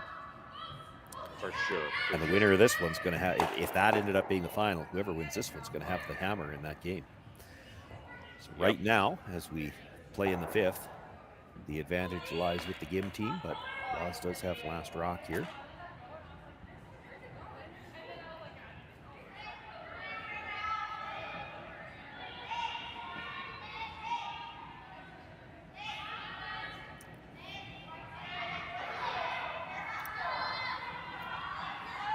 Have mostly been watching this one on the way down. Looks like it's just going to fall short. They're looking for guard all the way. They maybe have left that a little tighter to the redstone than they would have liked.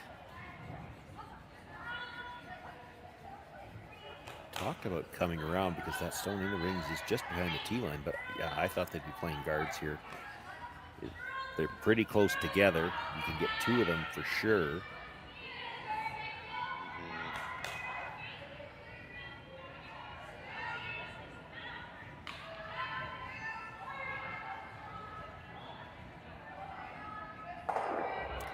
Don't really know the weight calls for this team. She did indicate, top of her head, but Selena's not very tall, so this might not be real big weight.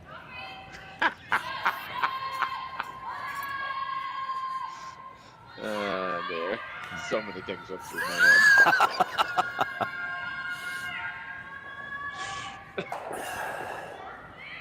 head. With all the options they discussed, I don't think that was one of the ones they were interested in. Yeah. Moved one of their own and left the shooter out there for another center guard. Kim has been very interested through this game in getting rid of corner guards whenever she has the chance. Yeah. She's got a 2-point lead now, so if she's leaning that way anyway, it's been the game plan so far, and it has been working. She's going to get top there. This might be one, because they have been playing these. That's interesting, because she wanted to come in, and then the call coming from the other end as they walked down was to play the high center. I was thinking, they're going to come in. If that stone in the 4-foot was in the top of the 4-foot, I think she might still be playing off the corner guard. Yep. But you peel the corner guard now, and the Laws team is going to come around and sit in front of that stone because it's behind the T line, and they get shot rock off of it. Yeah.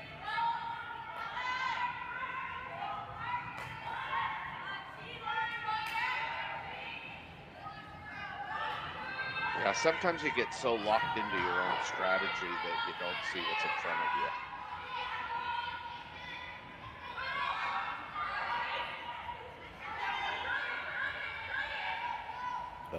Goes back to, we were talking about this earlier in the game about how important this rock placement is.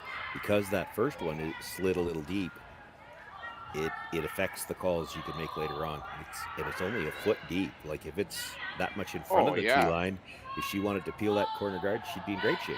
But you just because of where it is, you peel the corner guard. If the Laws team has nothing to work with on the corner, she's coming down to that rock behind the tee line.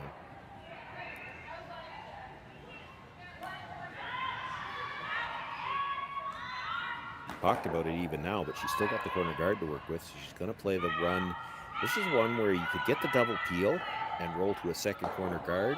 Corner guard. Or if you just missed the yellow, you still want it going back somewhat in that direction. You could dead stuff this on the line of the rings, I think. This is going to be awfully thin. She'd like to hold something here. That should be good. Oh, it should be great. Not only held the corner guard, but the one coming off the red and that little spin back at the end, it stays buried on the corner. Yep. This is a good outcome. Captain understatement. At it again. Yep. You talk about me and my olive branch. You know, they'd have been happy just to peel the double guards and roll over to leave the second corner, but that bonus, getting that rock, not only did it stay over there, but it stayed buried. Like that changes things in a hurry. You can't, even if you wanted to, if you're Gim, because the two yellows are side by each, you can't really guard it. Like you're gonna have to leave one of them open. You can't guard two like that with one stone. That's right. Yeah. And now you're chasing behind the corner to try to prevent a really big end.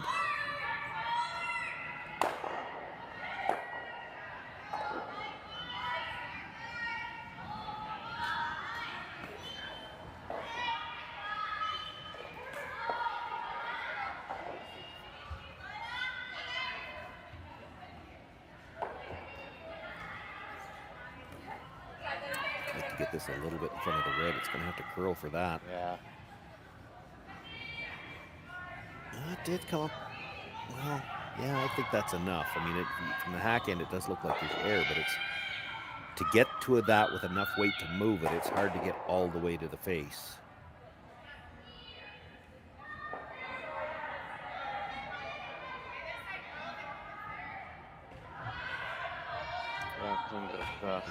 I like where that is.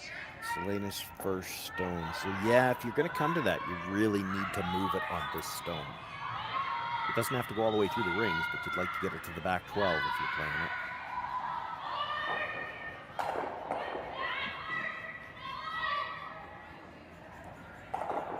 I mean, do you ever abort ship and come down to the pile? Well, I'm not necessarily sure that's an abort ship either. It was one of the options, because at some point in time you need to deal with those yellows. If you freeze in the pocket, Gim can't really blast them out of there, or you're one rock away from setting up 3. So you freeze the pocket, you're still in pretty good shape to get at least 2. Yeah, I just thought they were kind of committed to going around the corners, so that's why I meant abort ship. Well, if you can get around the corners and get the tap back on this, you're still in, 3 is still in the realm of possibility. You freeze the pocket, you're still in good shape to get 2, but you kind of need a mistake to open up the chance for 3 yet.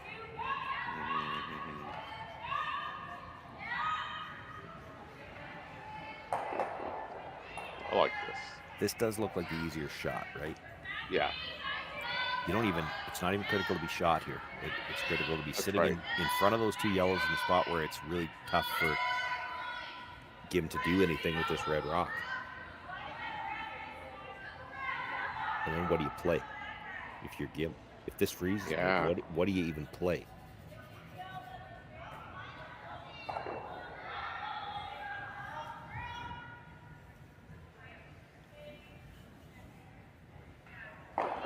So this is Selena's second one, right? It's her first one, I believe. I only see 4 red ones down there. Well, I mean, I see 2 more, but they look like they're far enough over the line that they belong on the other sheet. Oh, okay. I just thought like these sheets with no dividers, every once in a while that can throw you, but yeah.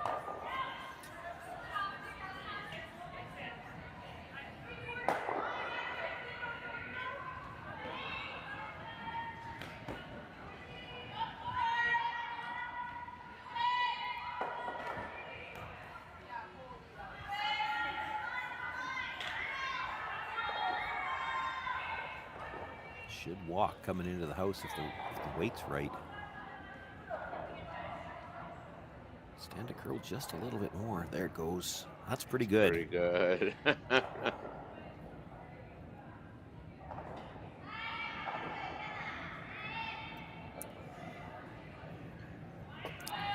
Might have to lose one of her own stones here. I agree with this. I think you have to. Now, the nice thing for the Gim team is where that stone ended up, she doesn't have to move both of those. She can move the red onto the yellow that's right behind it, lose it, leave these two overlapped, and she's still not in horrible shape. But boy, there's not a lot of room for error here. No. You bounce off, you could very easily leave a double and maybe roll towards the corner. Yeah, and there'd be no double back. And then you're one rollout from giving Kaitlyn Laws a chance to go after that yellow stone for 3. That yellow stone that's buried behind the corner.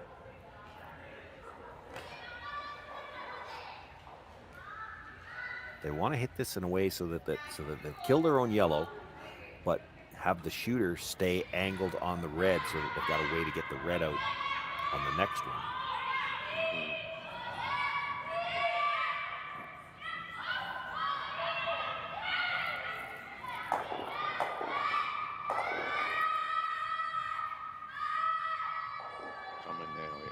Over curled it a little bit, left the angle so that the red doesn't clear the yellow now.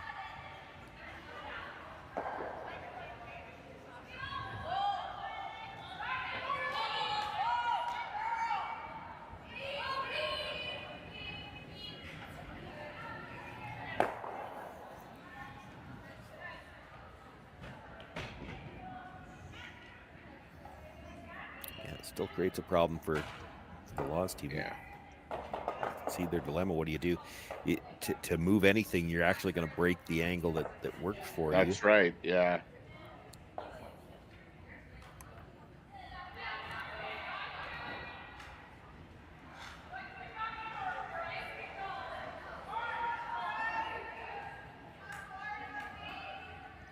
I'd be tempted here if you thought you could make it. Just go directly after shot rock and try to roll to the corner, but you can't see all of it. And if you roll out, the end's over for you. You just jiggle these around you, at least you're still going to have something to work with. Yeah, this is kind of critical, the way this ends up.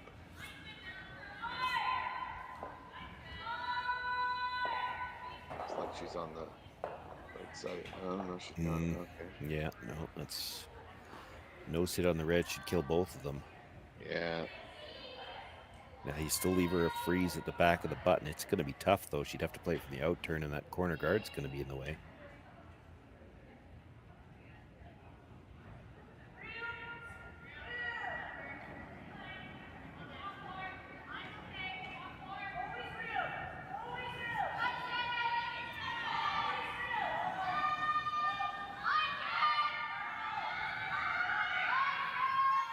Pretty much always catching the red back one, and the key, I guess, really is going to be the contact rock red is where it goes. Yeah, you gotta stay nose. At least they even indicated they think they can get away with a little bit high side. Probably can. Side, yeah.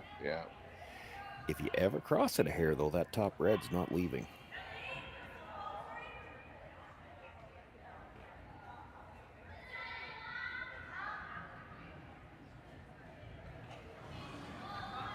Some big weight here. She ever hits the first one? She ever hits the first one thin, she might not get the second one at all. It did pretty well. It does leave kind of a pocket for Kaitlyn. I don't think there's any way you could avoid that. They would have liked to have hit it a little bit thicker. I think ideally you wanted to hit that on nose and keep your shooter up there. Then she can't really get to this freeze. Your shooter would have been in the way. But as it is, I mean, if she makes the perfect freeze right here, you can kind of come off your own rock and kill the red one.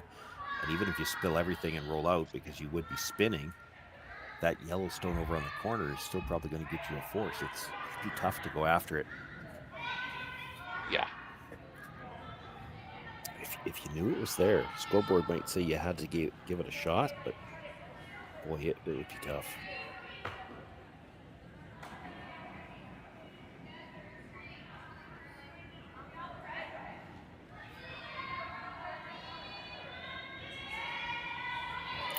things first, Kaitlyn Laws with her first of this fifth end. She does have last rock.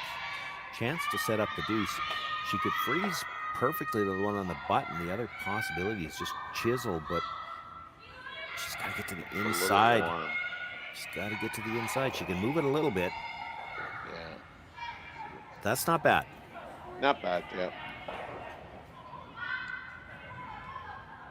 Gim probably has to guard, I think. You're sitting 2. You can't leave it a nose hit on the red. No. And it's too risky to hit it yourself. Yeah. I think you throw the guard and say, yeah, it's a force, and you're on.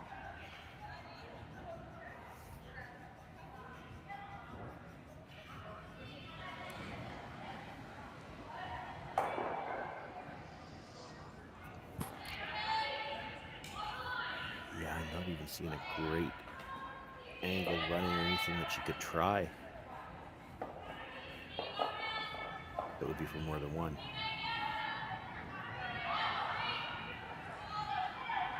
She doesn't have an easy shot for one anyway. The out-turn draw to the button, that corner guard's in the way. So she's got to play it with enough weight to move that one on the button, and she's not going to have very much room to roll.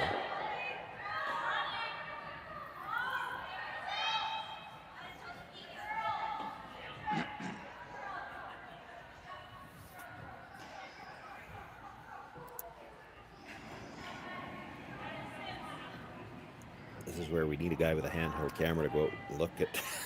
I'm just wondering if she ran the corner guard, the tighter of the 2 corner guards, can she run it at enough of an angle to double the 2 yellows? She doesn't have to move the second one very far. That's right, yeah. Sure can't do it off the top one. She'd be into the red. But she's not, if this guard is well placed, she's not going to have an easy shot for one. Oh, no, exactly.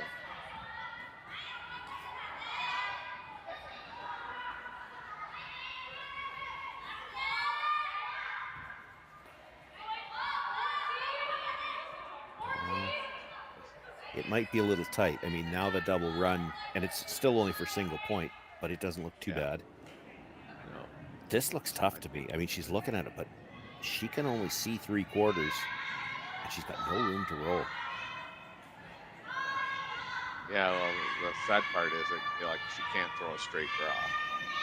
No, So she can't. It's gonna have to be, I don't know, I'm gonna say probably close to hack. Yeah, it looks like she's throwing a hack waiter, or it's not the soft side of hack, I don't think, with that ice. Yeah. But we didn't see her touch her ankles or her feet, right? No, we didn't see that. We've seen her touch her head.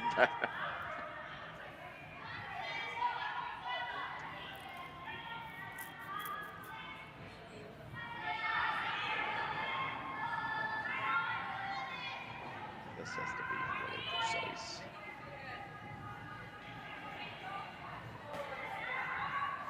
Yeah, these are so tough because they run so straight when you're a little bit up on the weight. So if she's not, if she throws just a few ounces more than she has in mind, this is going to run for a long time, and she, again, doesn't have much room to roll. Yellow is sitting 2. She's got to stay almost biting the button.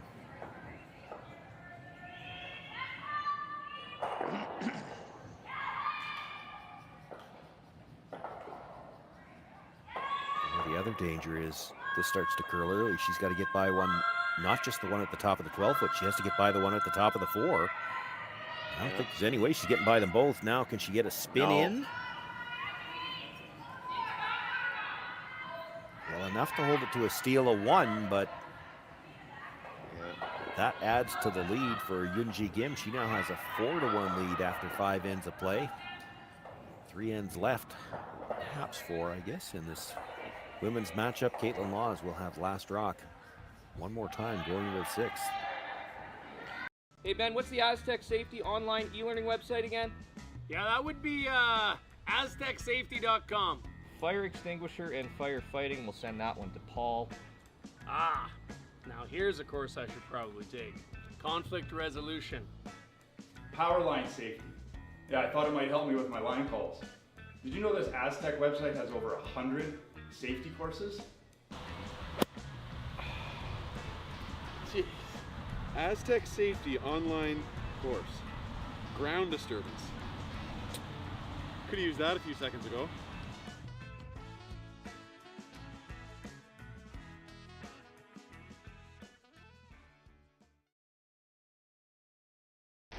The 2025-2026 Grand Slam of Curling schedule is out, with big events happening all over Canada, like the Masters heading to London in September, the Tour Challenge from Nisku this October, the Canadian Open from Saskatoon in December, and the Players' Championship from Steinbeck coming in January. Early bird weekend and full event passes on sale now at gsoctickets.com. Let's rock!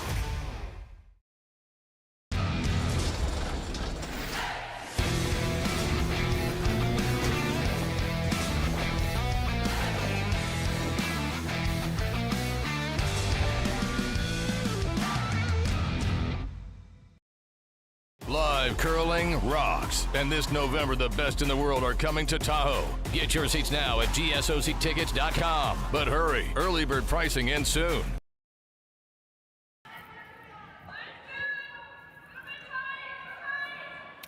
Well, now with a 3-point lead as we begin play in the sixth, the GIM team comes into the house to start things off.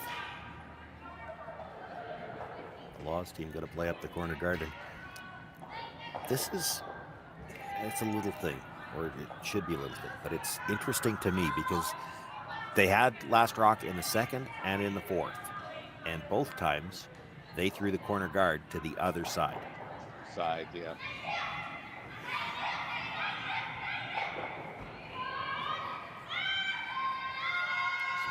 Not sure what they're seeing here that made them feel that they want to play the corner guard to the, if they're coming around the corner with the out-turn side of the sheet, but they've changed something here as they're playing in the sixth.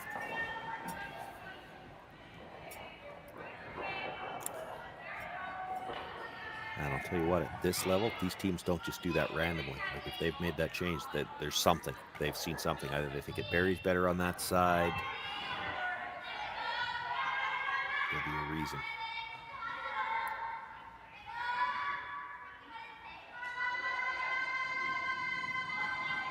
Doesn't change anything for the GIM team. Their tactics now are pretty much scoreboard dictated.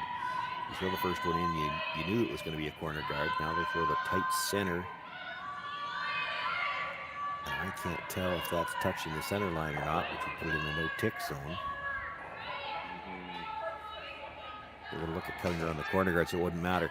It would matter, though, if, and this was one of the, I talked about this before, this is one of the unintended consequences of the no-tick zone that I actually really like, is a lot of times prior to the no-tick zone, you'd take a look at a shot like that and you'd say, well, let's play the freeze on the one in the rings, but we'll tight ice it. You never tell your lead you're tight icing it. You just do it. You don't tell them. That's right. Yeah. And if you happen to rub it coming by, that's still a good result. But you can't do that now if it's touching the center line.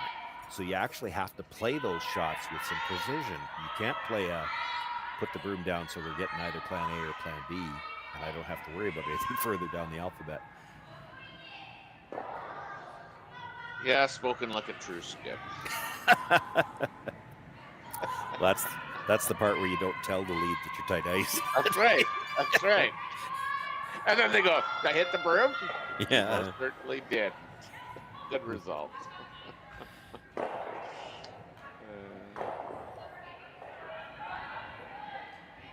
Got the come around nicely on the corner.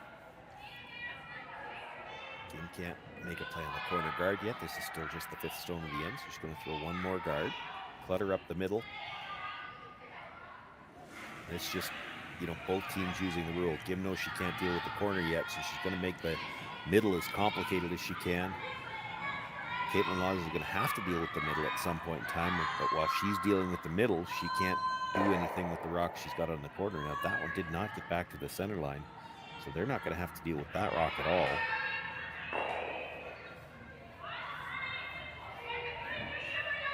This is another one of those shots where she might be able to get 2 shots out of 1 rock. She could make the double, the guard, as well as get the rock in the 8-foot. If you're doing that, you're probably rolling to a second corner guard.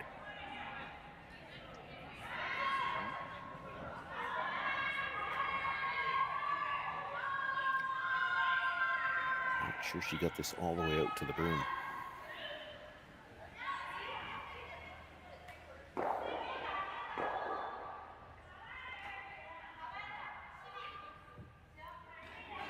The weight was fine. They were looking to throw big weight. You had to keep the shooter in play, but yeah, she needed to be off the nose a little bit. Yeah.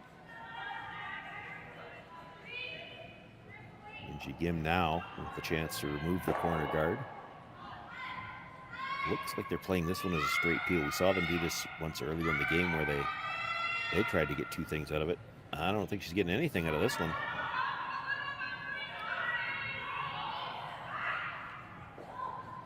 Well, that might be the first time we've seen 2 kind of misses back to back in this entire game. Yeah, I was just thinking, wow, you come to expect, kind of pretty close to perfect execution here by this Kim team, and yikes, this one just did not unravel as they had planned.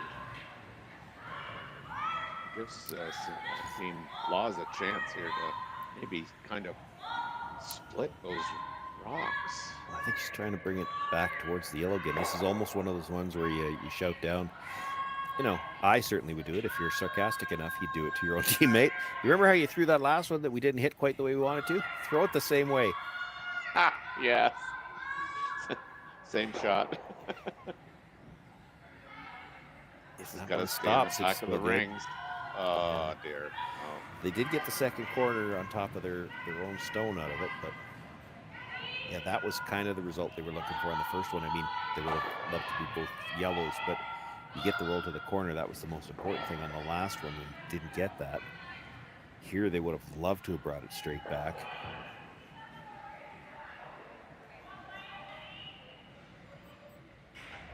Still creating a dilemma for Gim. They're going to call their timeout. So she has certainly shown that she would like to get the corner cleaned up as quickly as she can, but there's 3 rocks in the line there. She can't really clean it up with 1, and if you play it, that stone that's sitting shot rock in the 8-foot is exposed right now.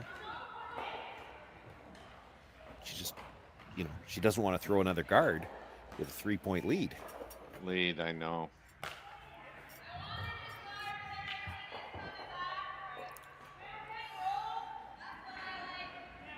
Not familiar with the coach of this team, but I'm just judging by the look on his face. He seems awfully non-committal here too. It's a situation where we're in pretty good shape right now.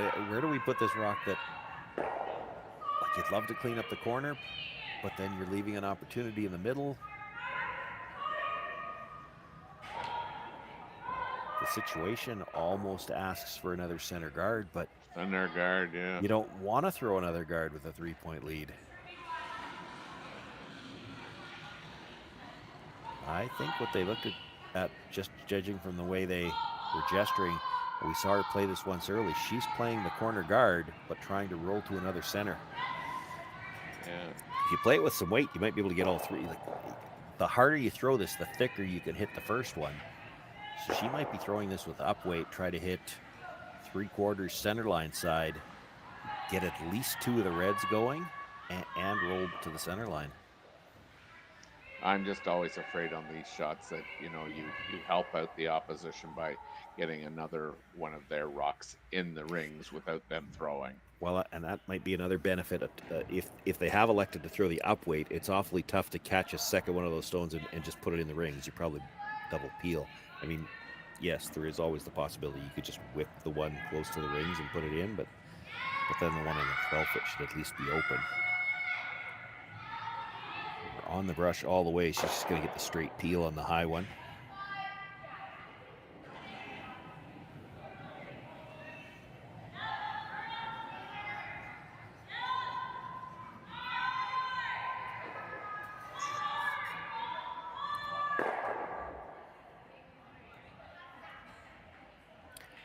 So looking to play the tap back here. You saw the gesture. They'd like to roll underneath the yellow one. They expect likely that if you make this, the Gim team will try to play the double on the two reds that are close together on the corner, but then you might still have a chance to come around the middle, and three's not out of the question yet.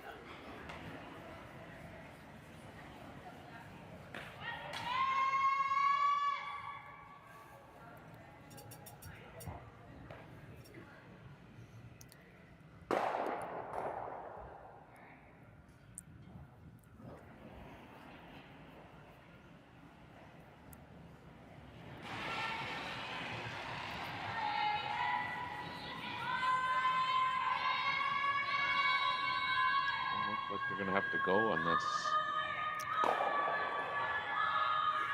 Yeah, she doesn't want to pop out in the open. I know, and she's gonna. Yeah, and not going to get it out either. Oh my lord! That I can't imagine they were trying to throw it that quiet. Yeah, I don't think so.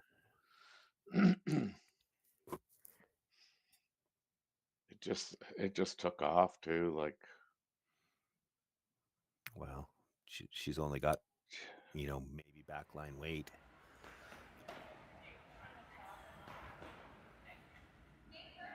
definitely let an opportunity potentially slide here.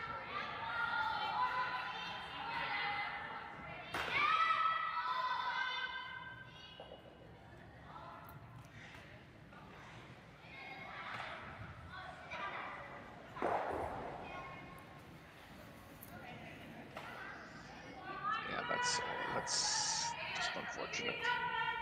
I'm not sure I like the way it roll all the way over to the yellow one. That yellow one at the back forefoot right now is open, and she's never guarding it. You're still in a spot, I think, where if you just roll to bury behind the guard, you're in pretty good shape to get at least two.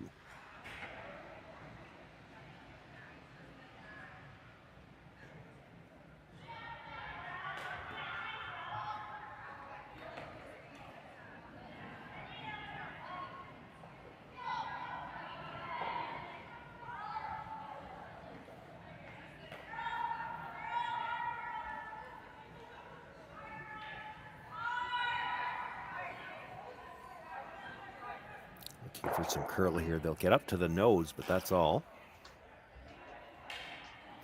Well, it changes things a little bit for Gim now. She has to roll. Yeah. If she doesn't roll, she's not shot rock.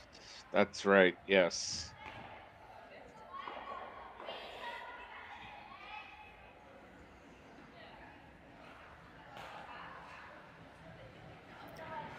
Doesn't have to roll very far, but she does have to get a bit of a roll inside to be shot.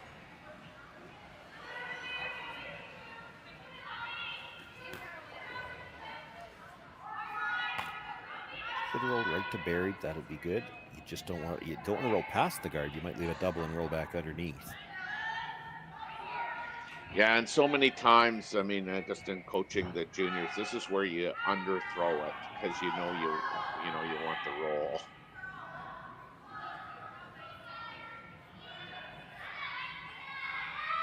I'm not sure they want to roll dead underneath. Like they talked about that, but you roll dead underneath. Kaitlyn Laws is coming right around both of them. She noted that a bit. She rolled enough to sit She second did, shot. Yeah, she did. I still think she might come around everything. Like you could.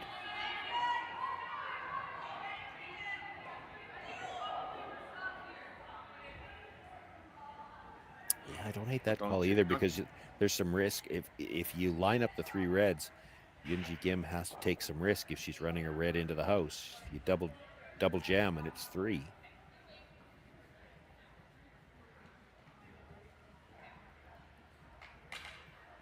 So they've elected to play a hit here. Yeah, it looks like they're going to hit the one at the back of the forefoot. The call was to try to roll underneath the other two reds. Yeah. I think you kind of want to deadline them up so that if she's going to try to play the run, yeah, there's a chance she gets all three of them, but there's also a chance that the dreaded double nut, where you dead jam two of them and then it's an open hit on the other side for three.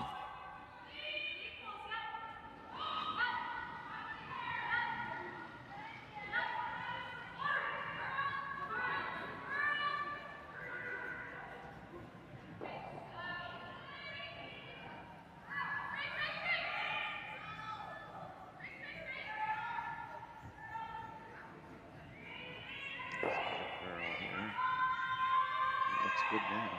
He has to really curl. It's kind of a plan B at the end. They tried to roll the other way. Mm-hmm. Well, this is certainly an end that the Laws team had a chance here to really create something, and they just slipped away here with that one shot.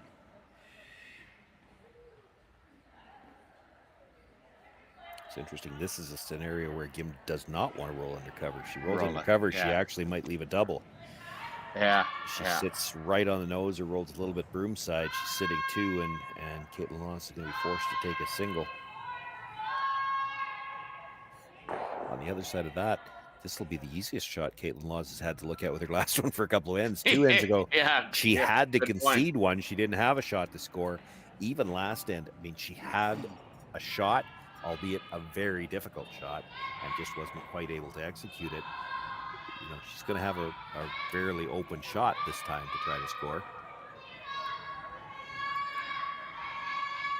She's starting to curl, but she's fine. She's got her right on the nose.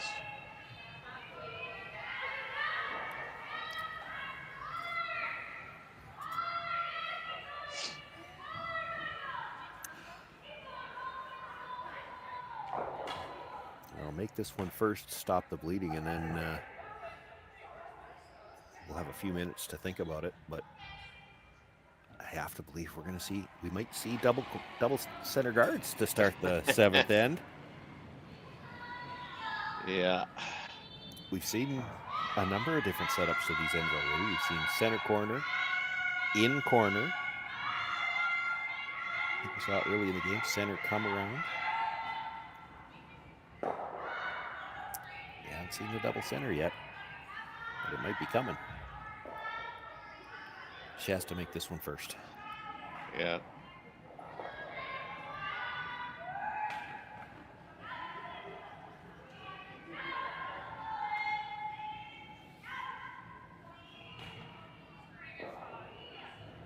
Cleaning it all the way down. Kaitlyn Laws with her final That's her one. Makes the nose hit.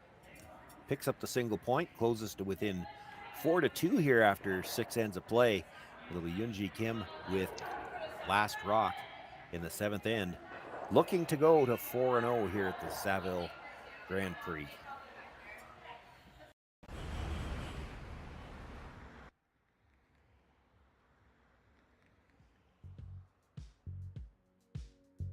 That's life.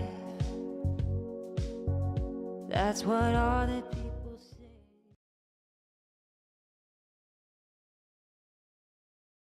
Hey guys, what can I get started for you today? Bananas away, regular? And I'll have the rip berry, but can I get vanilla oat milk and I'll add spinach and ginger? And can I substitute the raspberries for strawberries? Also add the chia and hemp seed, and definitely have the power booster and the collagen booster. And can I get that blended twice? Wow. For Alicia, custom chaos? One of a kind. You're one of a kind. Booster juice, freshly made, your way.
Underway here in the 7th end of play. Uijeongbu Kim with a 2-point lead.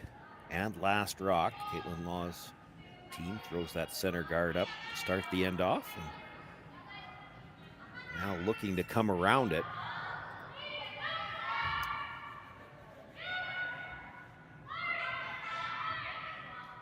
And Seoul is the lead, and she has had a very good game. Oh, tremendous. I mean, we're not keeping percentages, but very high. Yeah. And as we were wondering before the break, this looks like the second center guard being called. I'm a little surprised if they were playing two, and of course we didn't see the shot. We were just coming back from the break. It was already in position, but yeah, almost would have liked that first one a little bit tighter. Yeah. That's the tough thing when you're throwing the double centers. You want as much separation as you can. So you get anything even shading towards the halfway point, it's hard to get a maximum separation. She's done as good there as she could. Like, I was gonna say, Kristen just kind of said, It's- "What? Hard? I did it." well, that still wasn't easy. There were two people sweeping that would say that wasn't easy. And you gotta skip, probably yelling, "Make sure, make sure." Here's the worst part of those ones. The lead makes it, but the lead throws it a lot, and then sooner or later that gets peeled off, and now the second has to throw a rock up there, and the second doesn't throw that shot nearly as often. It's a tougher shot. Yeah. You'd like as the second thrower, you'd like a little bit more room to work with to get them separated. It's funny. It sounded like a front ender. Well, it's funny because the way the game has evolved, all of those positions, a 1, a 2, a 3, and even into the top of the house, those are, for the most part, those are the shots the lead throws all the time. They get pretty good at doing those adjustments. Whereas once upon a time, depending on what rules you played in your club, we were all scared to hog a rock because that was going to cost you a round of drinks. But which was more important than the game. The leads throw that shot so often now that high guard, they've gotten very good at it. The second doesn't get to throw it nearly as often. And when they are throwing it, it's usually, well, we need to put that back now.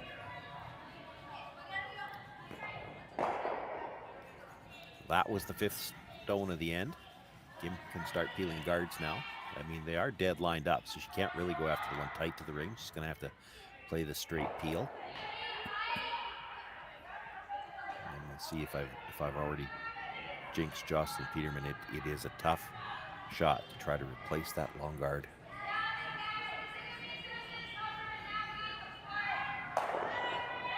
Peel is made.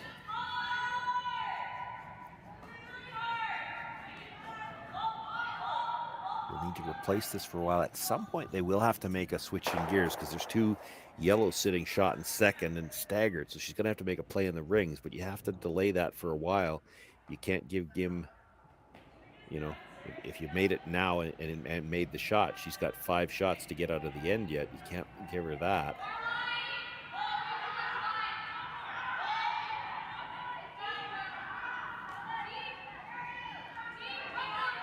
I saw one signal that said we don't want to sweep, which means it's heavy, and now they're trying to get it to curl. And so you're caught. You need to get it back to the center line, but you want it to stop.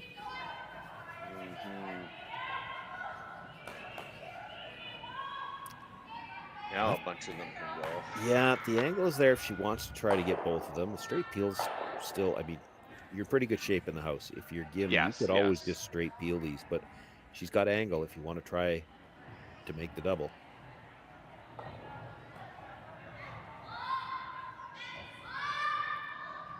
That's where, I think, if your team, full well that a single peel is good for you. Yeah, the one thing you can't do there is if you ever hit that on the nose, yes, you might double the reds, but now your yellow stays out there for guard, and she gets a chance to get more separation on the tight one.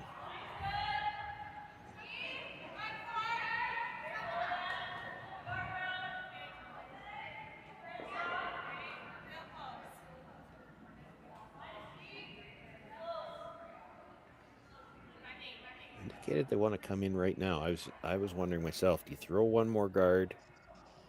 Yeah. It is because the yellows are staggered and they're sitting 1-2. You have to go in a little bit earlier because you need room. You need time to deal with those. Yeah. Yeah, you're not moving them with one stone.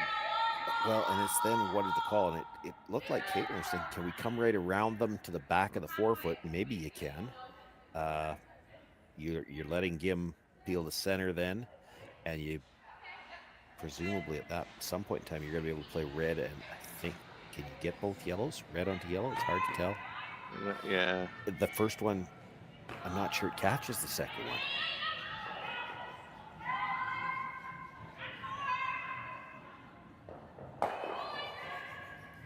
And if you need 2 rocks to get rid of both yellows, then this draw to the back of the forefoot doesn't help you a ton.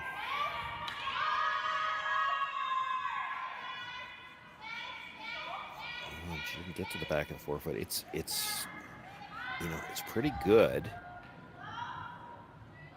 but Gim could certainly access it to pick it out. Keeps her from playing the center guard for now. She can't peel that off if she's going after the one in the rings. And this is still a delicate shot. If she ever touches the yellow on the way by, things certainly turn around in a hurry. Mm-hmm.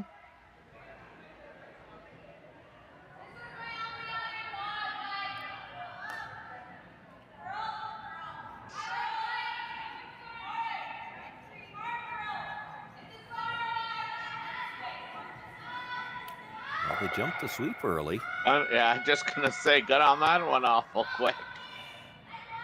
She looks like she's holding it out there too. I think that might have just been a case of play it safe. As soon as we got a piece, sweep it hard, because we don't need to stay. Well managed. Yes. Gets the hit, rolls the shooter off, and again they're looking to come in. I'm not sure I would be trying to jiggle the yellows. Again, it's easier for them to tell than it is for us. But if she ever needed to play the red onto the yellow, like to me, I'm not certain that you touch the second yellow.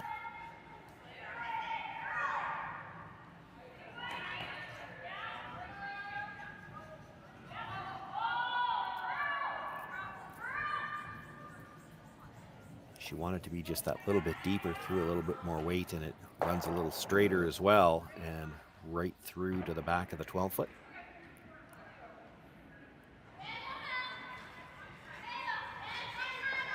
The good news is there's a red rock in the house. Yeah. The bad news. Well, yeah, the problem with that is a force doesn't really help at this point in time. That's right. That's right. There is a bit of a dilemma for Gim. You could peel the center guard, but that leaves the red onto the yellow. She's going to have to play it as a tap, likely. I don't think you can kill the yellows if you're Kaitlyn Laws at this point in time.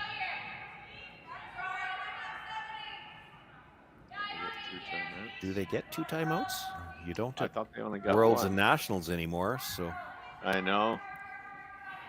Which I don't, I mean, yeah, I guess I don't understand that whole reasoning. I mean, you've brought more coaches in to work with these teams, and you would think that, 2 timeouts would be a good thing for, the curling.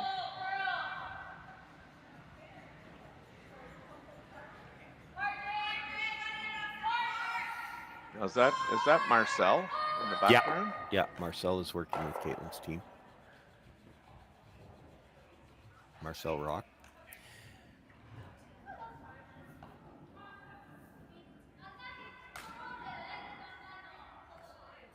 Oh, there. Okay, yes. No, that looks like more like Marcel. When he's not blurry, is that what you're saying? Yeah. But you used the words, so. I won't throw you under the bus this time.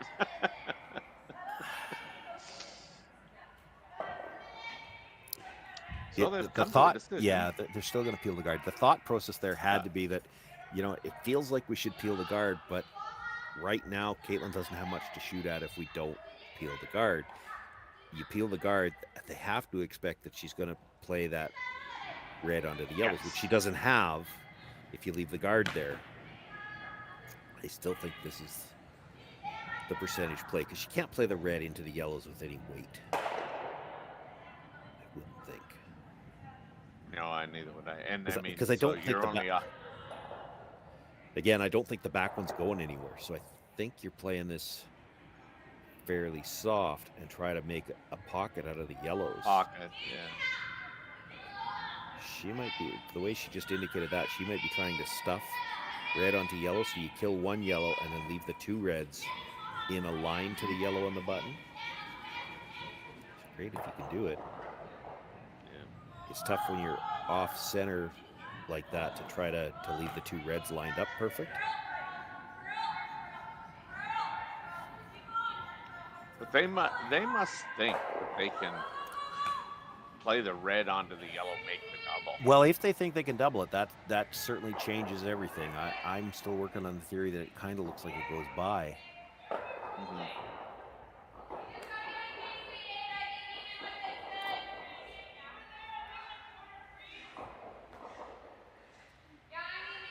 And I still don't mind the idea of just jiggling it. Like if you tap the red up, move the yellow a little bit. If you can get the yellow so that there's a pocket, and ideally what you want is so that you got two shots to get into that pocket. So if you roll over a bit, because if it's just one, and Gim can find a way to take that away, you're not going to have anything for your last one. But there are some angles there.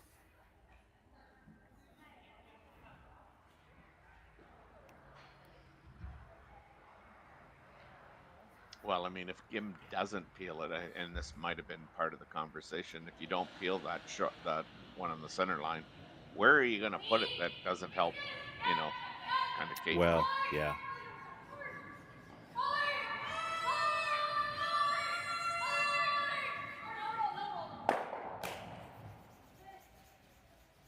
Probably the only place you could have put it that wouldn't have helped her would be in the back corner. I don't know if you want to throw a rock away. It's been done. Yeah. Oh, yeah. Don't we as Canadians know that, Kevin Martin? It's not the only time it's been done, to be fair. I know. But it's the only one that really sticks in my craw. Oh, dear.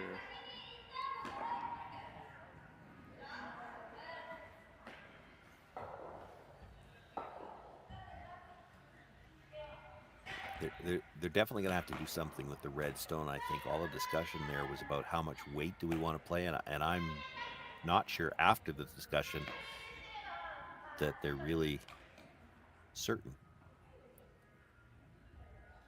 This looked like, this looked like it was Kaitlyn's first thought was to try to stuff the red onto the yellow, and then she's trying to line up the two reds, her shooter and the tap stone, onto the stone that's going to be left on the button, so that Gim can't make any play to kill it. Mm-hmm. And I think this is the only shot, really. Well, it's the best result. I don't agree that it's the only shot. Yeah. I think you could play this with No, fire you're rate right. and try to keep both yellows in there. But yeah, if you could leave these two reds, kill one yellow and leave the two red dead lined up to the one that's biting the top of the button, then Gim can't hit it. But this is tough. Like if they don't line up at all, it's really easy to get rid of everything.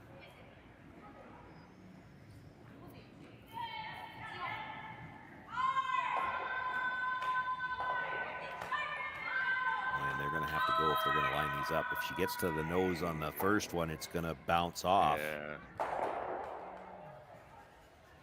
Yeah, that's well, shouldn't say not no good, but. Oh, they did get the yellow one in. Okay. Yeah, they did, but I'm not seeing it.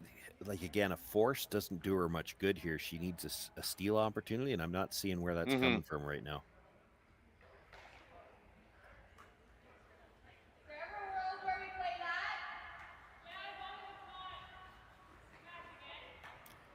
Gim, on the other hand, trying to think of a way not to get forced here, but I don't think you worry about that. Just hit the one in the 12-foot, roll to the open side. If you roll out, so be it. Kaitlyn's going to have to make a play on the one in the 4-foot. Yeah, you'll be throwing against 3, but you'll be nothing out front. You'll be throwing an open shot against 3.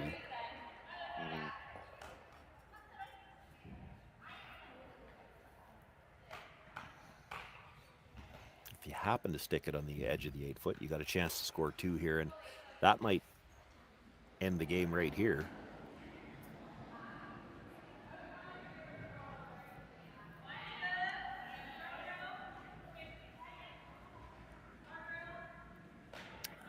Real key here is don't overcurl in this. You hit this on the nose, and I'm not worried about the jam, but if you hit it on the nose and put it by your own yellow one, there might be a chance for Kaitlyn Laws to make a play on that yellow, get underneath, be sitting 2 because the rock at the back 12-foot would probably be second shot then. And now you've got to draw to the button against 2.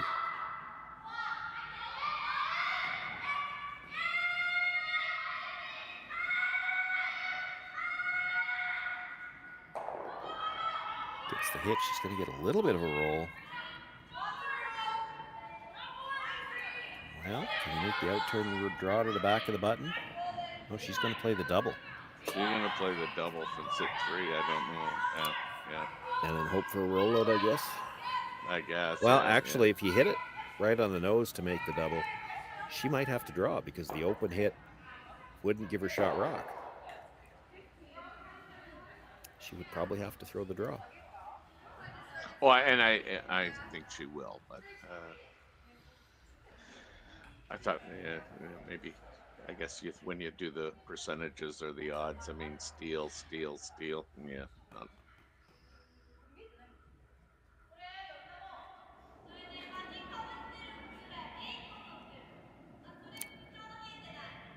Looks like Marcel's got the binoculars out there. He's not going to like what he sees at the other end. It's not looking good, Mr. Rock. She's got a curl. She's got 1. She's got 2. There's 2. She's got 3. Clears the 2 red stones. So she's sitting 3 for now. Yeah. Nothing out of the brush early. They sweep for a little bit of curl at the halfway point, just enough to get ever so slightly across the face. And that, it's critical that she got that actually, because it just cleared both red stones at the back. It would have been a pretty bad break to be that close to a double and then jam one of them. But clears it, actually rolled to a spot where it even makes the draw a little bit trickier. She can't come down to that back one now.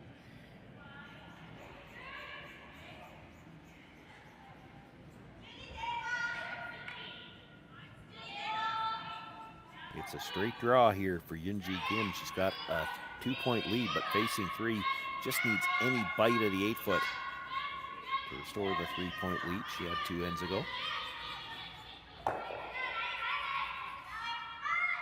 Inside brusher down right away, and this does not look like just cleaning it, but she's backing away a bit now. Just got to make sure they're by the front one. She's got lots of room. Very good. Well, she needed the white paint in the 8-foot. She'll maybe get a sliver of the white paint in the button. That's right. Uijeongbu with a nice draw on her final stone, restores that 3-point lead. She's up 5-2 over Kaitlyn Laws here in this battle to see who can go into the playoffs with a perfect 4-0 record. 8th end right after this. Imagine being able to stream every curling game from every sheet from any event, be it your Wednesday league game, bonspiel, or corporate event. Curling Stadium offers an all-inclusive streaming solution featuring high-quality cameras, ease of use, great reliability, and minimal installation.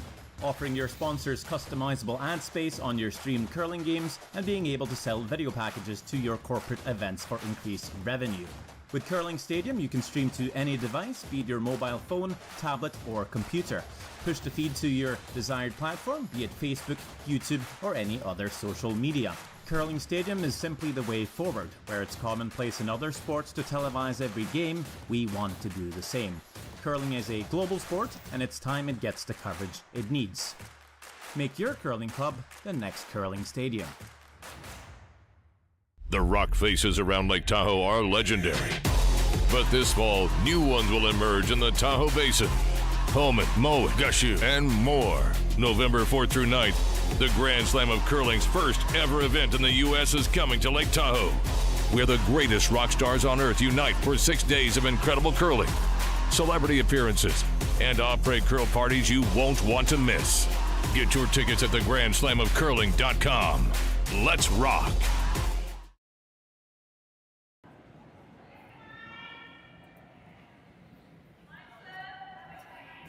At the break, I was looking at the standings a little bit, Terry, and oh my God, I'll tell you in a moment what I found. It's interesting.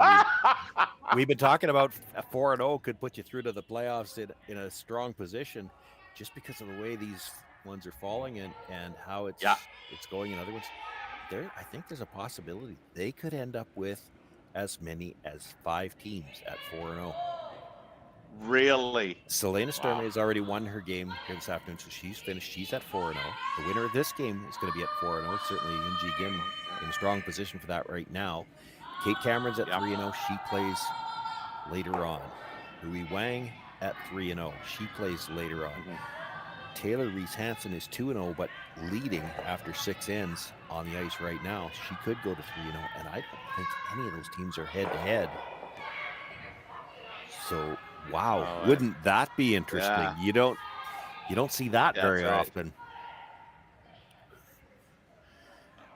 We've been going on the assumption that you get 4-0, you should at least have Hammer in the quarterfinal. Well, if there's 5 teams at 4-0, 2 of them are going to have to play against each other in the quarterfinal. You're still going to have to draw to the button.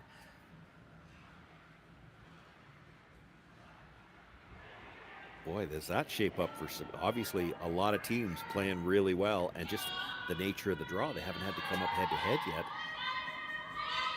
This is shaping up for potentially some very tight matchups in the quarterfinals, which is exactly what we want to see. Makes for some interesting viewing tomorrow. A lot to be determined in the next, end here, and a few other games still in play, and then one draw later yet tonight.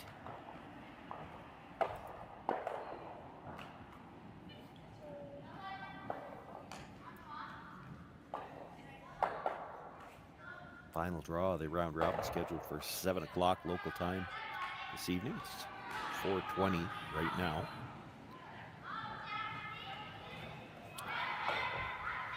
To our game, not really much question what's going to happen here. Yunji Kim playing everything to the middle.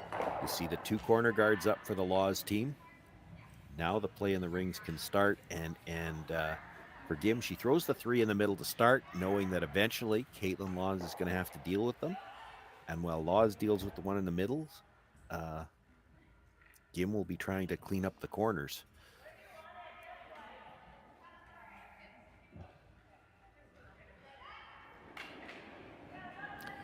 The nice thing about a situation like this for the Laws team, in the 5 rock free guard zone, you've essentially, it's kind of like you've already got 1 miss.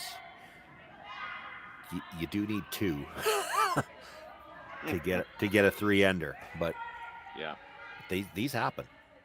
These happen a lot. These happen at the Scotties. They happen at the Worlds. It's tough to stop a team that really wants to score from getting 2, and then you're only a minor mistake away from perhaps opening the door for 3.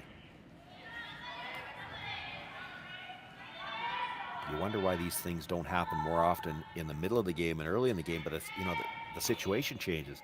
In the middle of the game, you're not willing to sell out for everything to try to get your 3. You want to make sure you don't give up the steal. Steal doesn't matter here.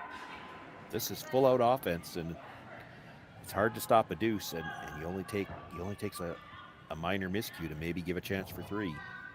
That's right. You got that on the rings too.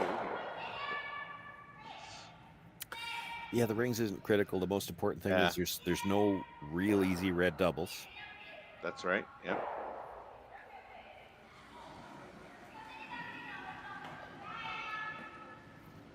I'm a little surprised she was even thinking about going after the one in the rings. And yeah, I know she's probably thinking, well, it's either or, you get one or the other. But if you ever just rub the high one on the way by and leave both of them there, that's kind of the miscue already. Just straight peel one.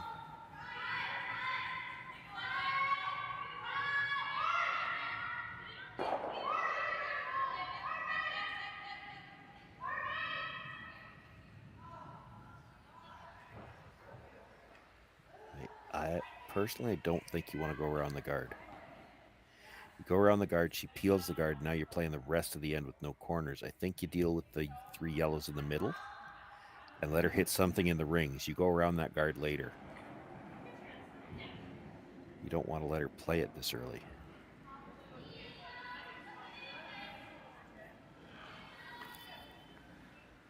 Maybe you're thinking she'll hit the rock of the 12-foot. I'm not sure she will. I think she goes after the guard. I don't think,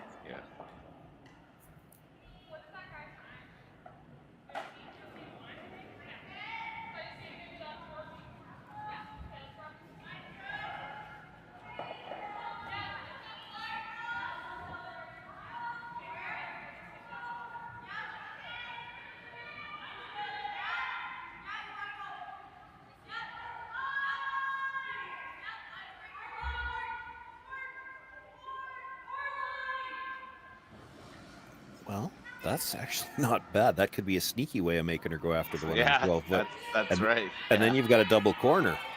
Corner, yeah. She's not falling for it, though. She's going Oh, I after the know. guard.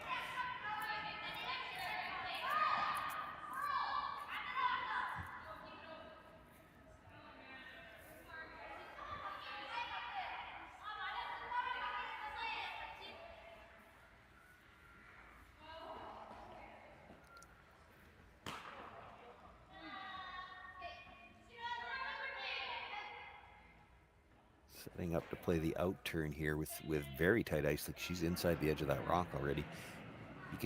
You could hit this first one thin, and you actually might get the cross house double. That's the bonus. But that's another one of those shots that as a skip, you never tell your player that's what you're playing. But oh, well, oh, how unfortunate is that for Laws? If you see it coming into the house, it's disturbing the L's. Oh, good, we don't have to deal with those ones. And then it comes across and kills your other stone. Yeah. You thought you had a break, and then right back, you get a break the other way. They were sweeping this most of the way down. They were where they wanted to hit it thin, not quite that thin. Comes across, disturbs the 3 yellows in the rings, but then straight sideways and kills the red that was biting. And that, that was kind of the rock you needed to count on to set up your 3. Really tough now. You can come around the guard, but then they're just going to straight peel, and you got nowhere left to hide.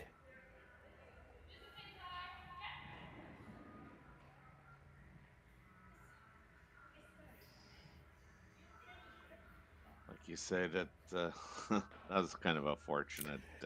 Yeah, if she Outcome, disturbs the 3 wow. and the yellow and doesn't touch the red one on the side, that actually really helps Kaitlyn Laws a lot. So true.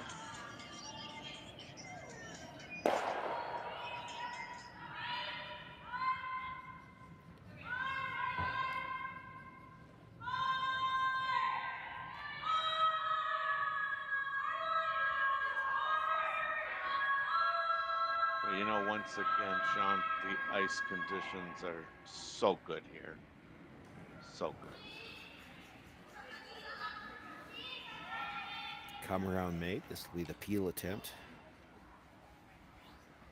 This is another one actually where she might like to come across and now disturb those yellows because they are staggered. So Yeah. if you don't disturb them now, Selena's going to try to come around them. You'll hit the open redstone, and they'll have to come around again and then hope that there's some kind of double or maybe triple. Ooh. Well, and suddenly the door's open again. Yeah. That's, again, the shot you needed to set up your 3. Now you come around, you get your 2 around the corner. She peels. You'd have to replace the guard. Yeah, guard it, yeah. She'll freeze. And even if she makes the freeze, you've probably got some kind of shot off one of those 2 yellows. You make this. I could see a scenario where you're definitely throwing your last rock with a chance to tie. Yeah.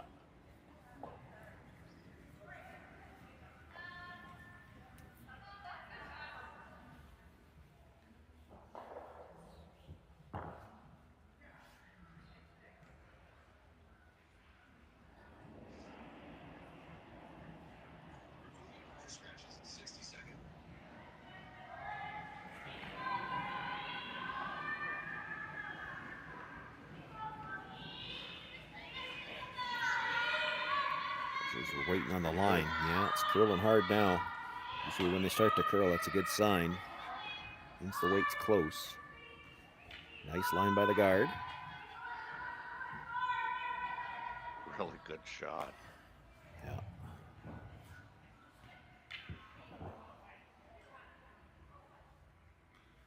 Gonna try to run it.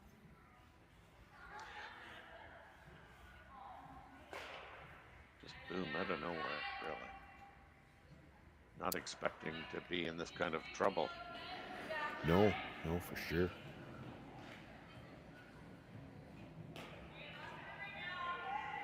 Probably, I hate to sound critical this way, but it's probably the worst and the Gim team has played this entire game. They've had 2 complete misses, and the one shot was an absolute fluke that it worked out well for them. But Yeah, I mean, I don't think that's being critical. I mean, they have played great all game, and then, you know, do you ever say it's nerves? I mean, I don't think so. It's just, to me, it's just a little bit lack of focus. some of it almost might have been to the other side of nerves. It might have been adrenaline, because a couple of those hits that missed or just about missed might have been overthrown a little bit.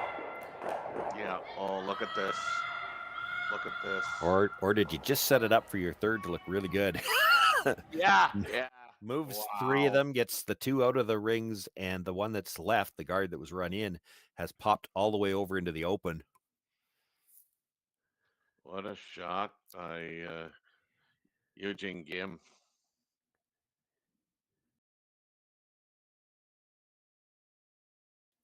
And pops it just far enough that it's open. Yeah. You can see it. Yeah. So how do you? Yeah, I'm looking at what Kaitlyn's looking at, and I agree. But how do you Christmas tree that? Yeah. Like you'd have to put the broom on the other sheet, and you'd probably run through the divider to do it. I mean, there's no divider over there, but if it crosses the line, it's still out of play.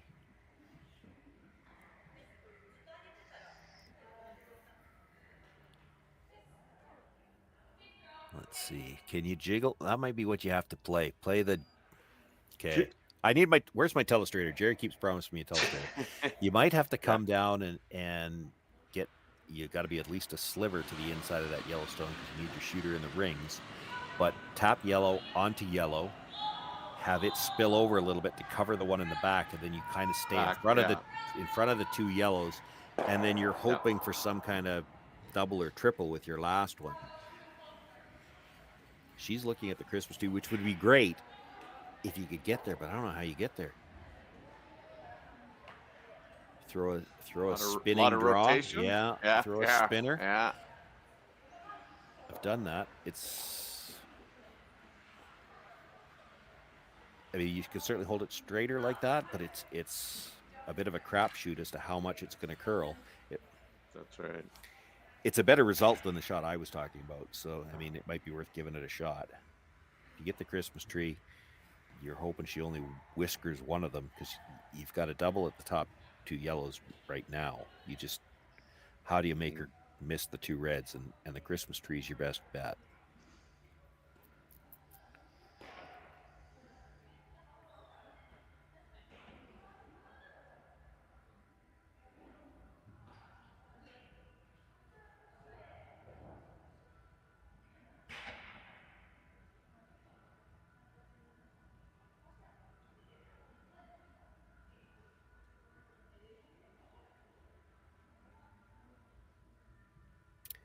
Watch the release on this one, because I gotta believe she's throwing some extra rotation.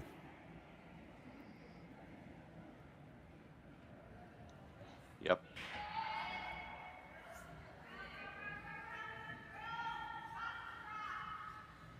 The tricky thing about that, and it might have been an issue there, is if you try to throw that extra rotation, you actually pop it out a bit too, and now it's never going to curl. Weight was pretty good too. Yeah. Tough shot, man. Tough shot.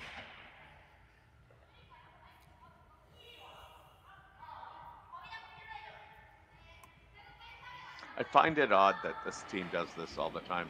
So one of the sweepers is, kind of cleaning from, house to the, middle of the, what I would call the 2 zone, but usually the vice skip comes out and cleans that path.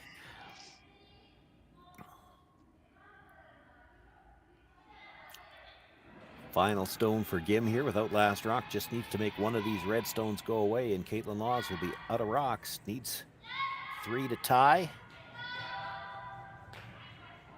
Looking like this is going to make contact. She'll actually make the double for extra credit. Kaitlyn Laws out of stones, doesn't have enough to get back to the tie. They shake hands. It goes into the books as a 5-2 final for Uijeongbu. Gim moves to 4-0. Kaitlyn Law's at 3-1, should be safely through to the playoffs as well, but it'll be the advantage to the GIM team going into the playoffs, as they know that they might have last rock in the opening end. There are a lot of teams, though, that it looks like, just because of the way the draw lines up, could end up at 4-0, Terry. There's still going to be a lot of games to watch here coming up at 7 o'clock. Yeah, and then you start to do the kind of calculations. Is 3-1 safe? Yeah, I haven't even looked at that because it's how many teams are sitting at 2-1 going in too. There's going to be a logjam. It's going to get interesting. There's going to be some scoreboard watching, and you can bet all those teams at 2-1 when they go into that draw tonight, they already know where they sit based on draw to the button score. Oh, because right. That's the tiebreaker. It's nerve-wracking as heck for the players, but it sure is fun for us to watch, and we hope you're all enjoying it at home. A lot of action yet to come tonight to determine who gets through to those playoffs tomorrow morning. You'll have all the action here on the Curling Stadium. On behalf of myself, Sean Joyce, my partner Terry Corbin, and our production assistant Connor Sims, thanks for joining us this afternoon, and we'll see you back here in a couple of hours. Live curling rocks. And this November, the best in the world are coming to Tahoe. Get your seats now at gsoctickets.com. But hurry, early bird pricing ends soon.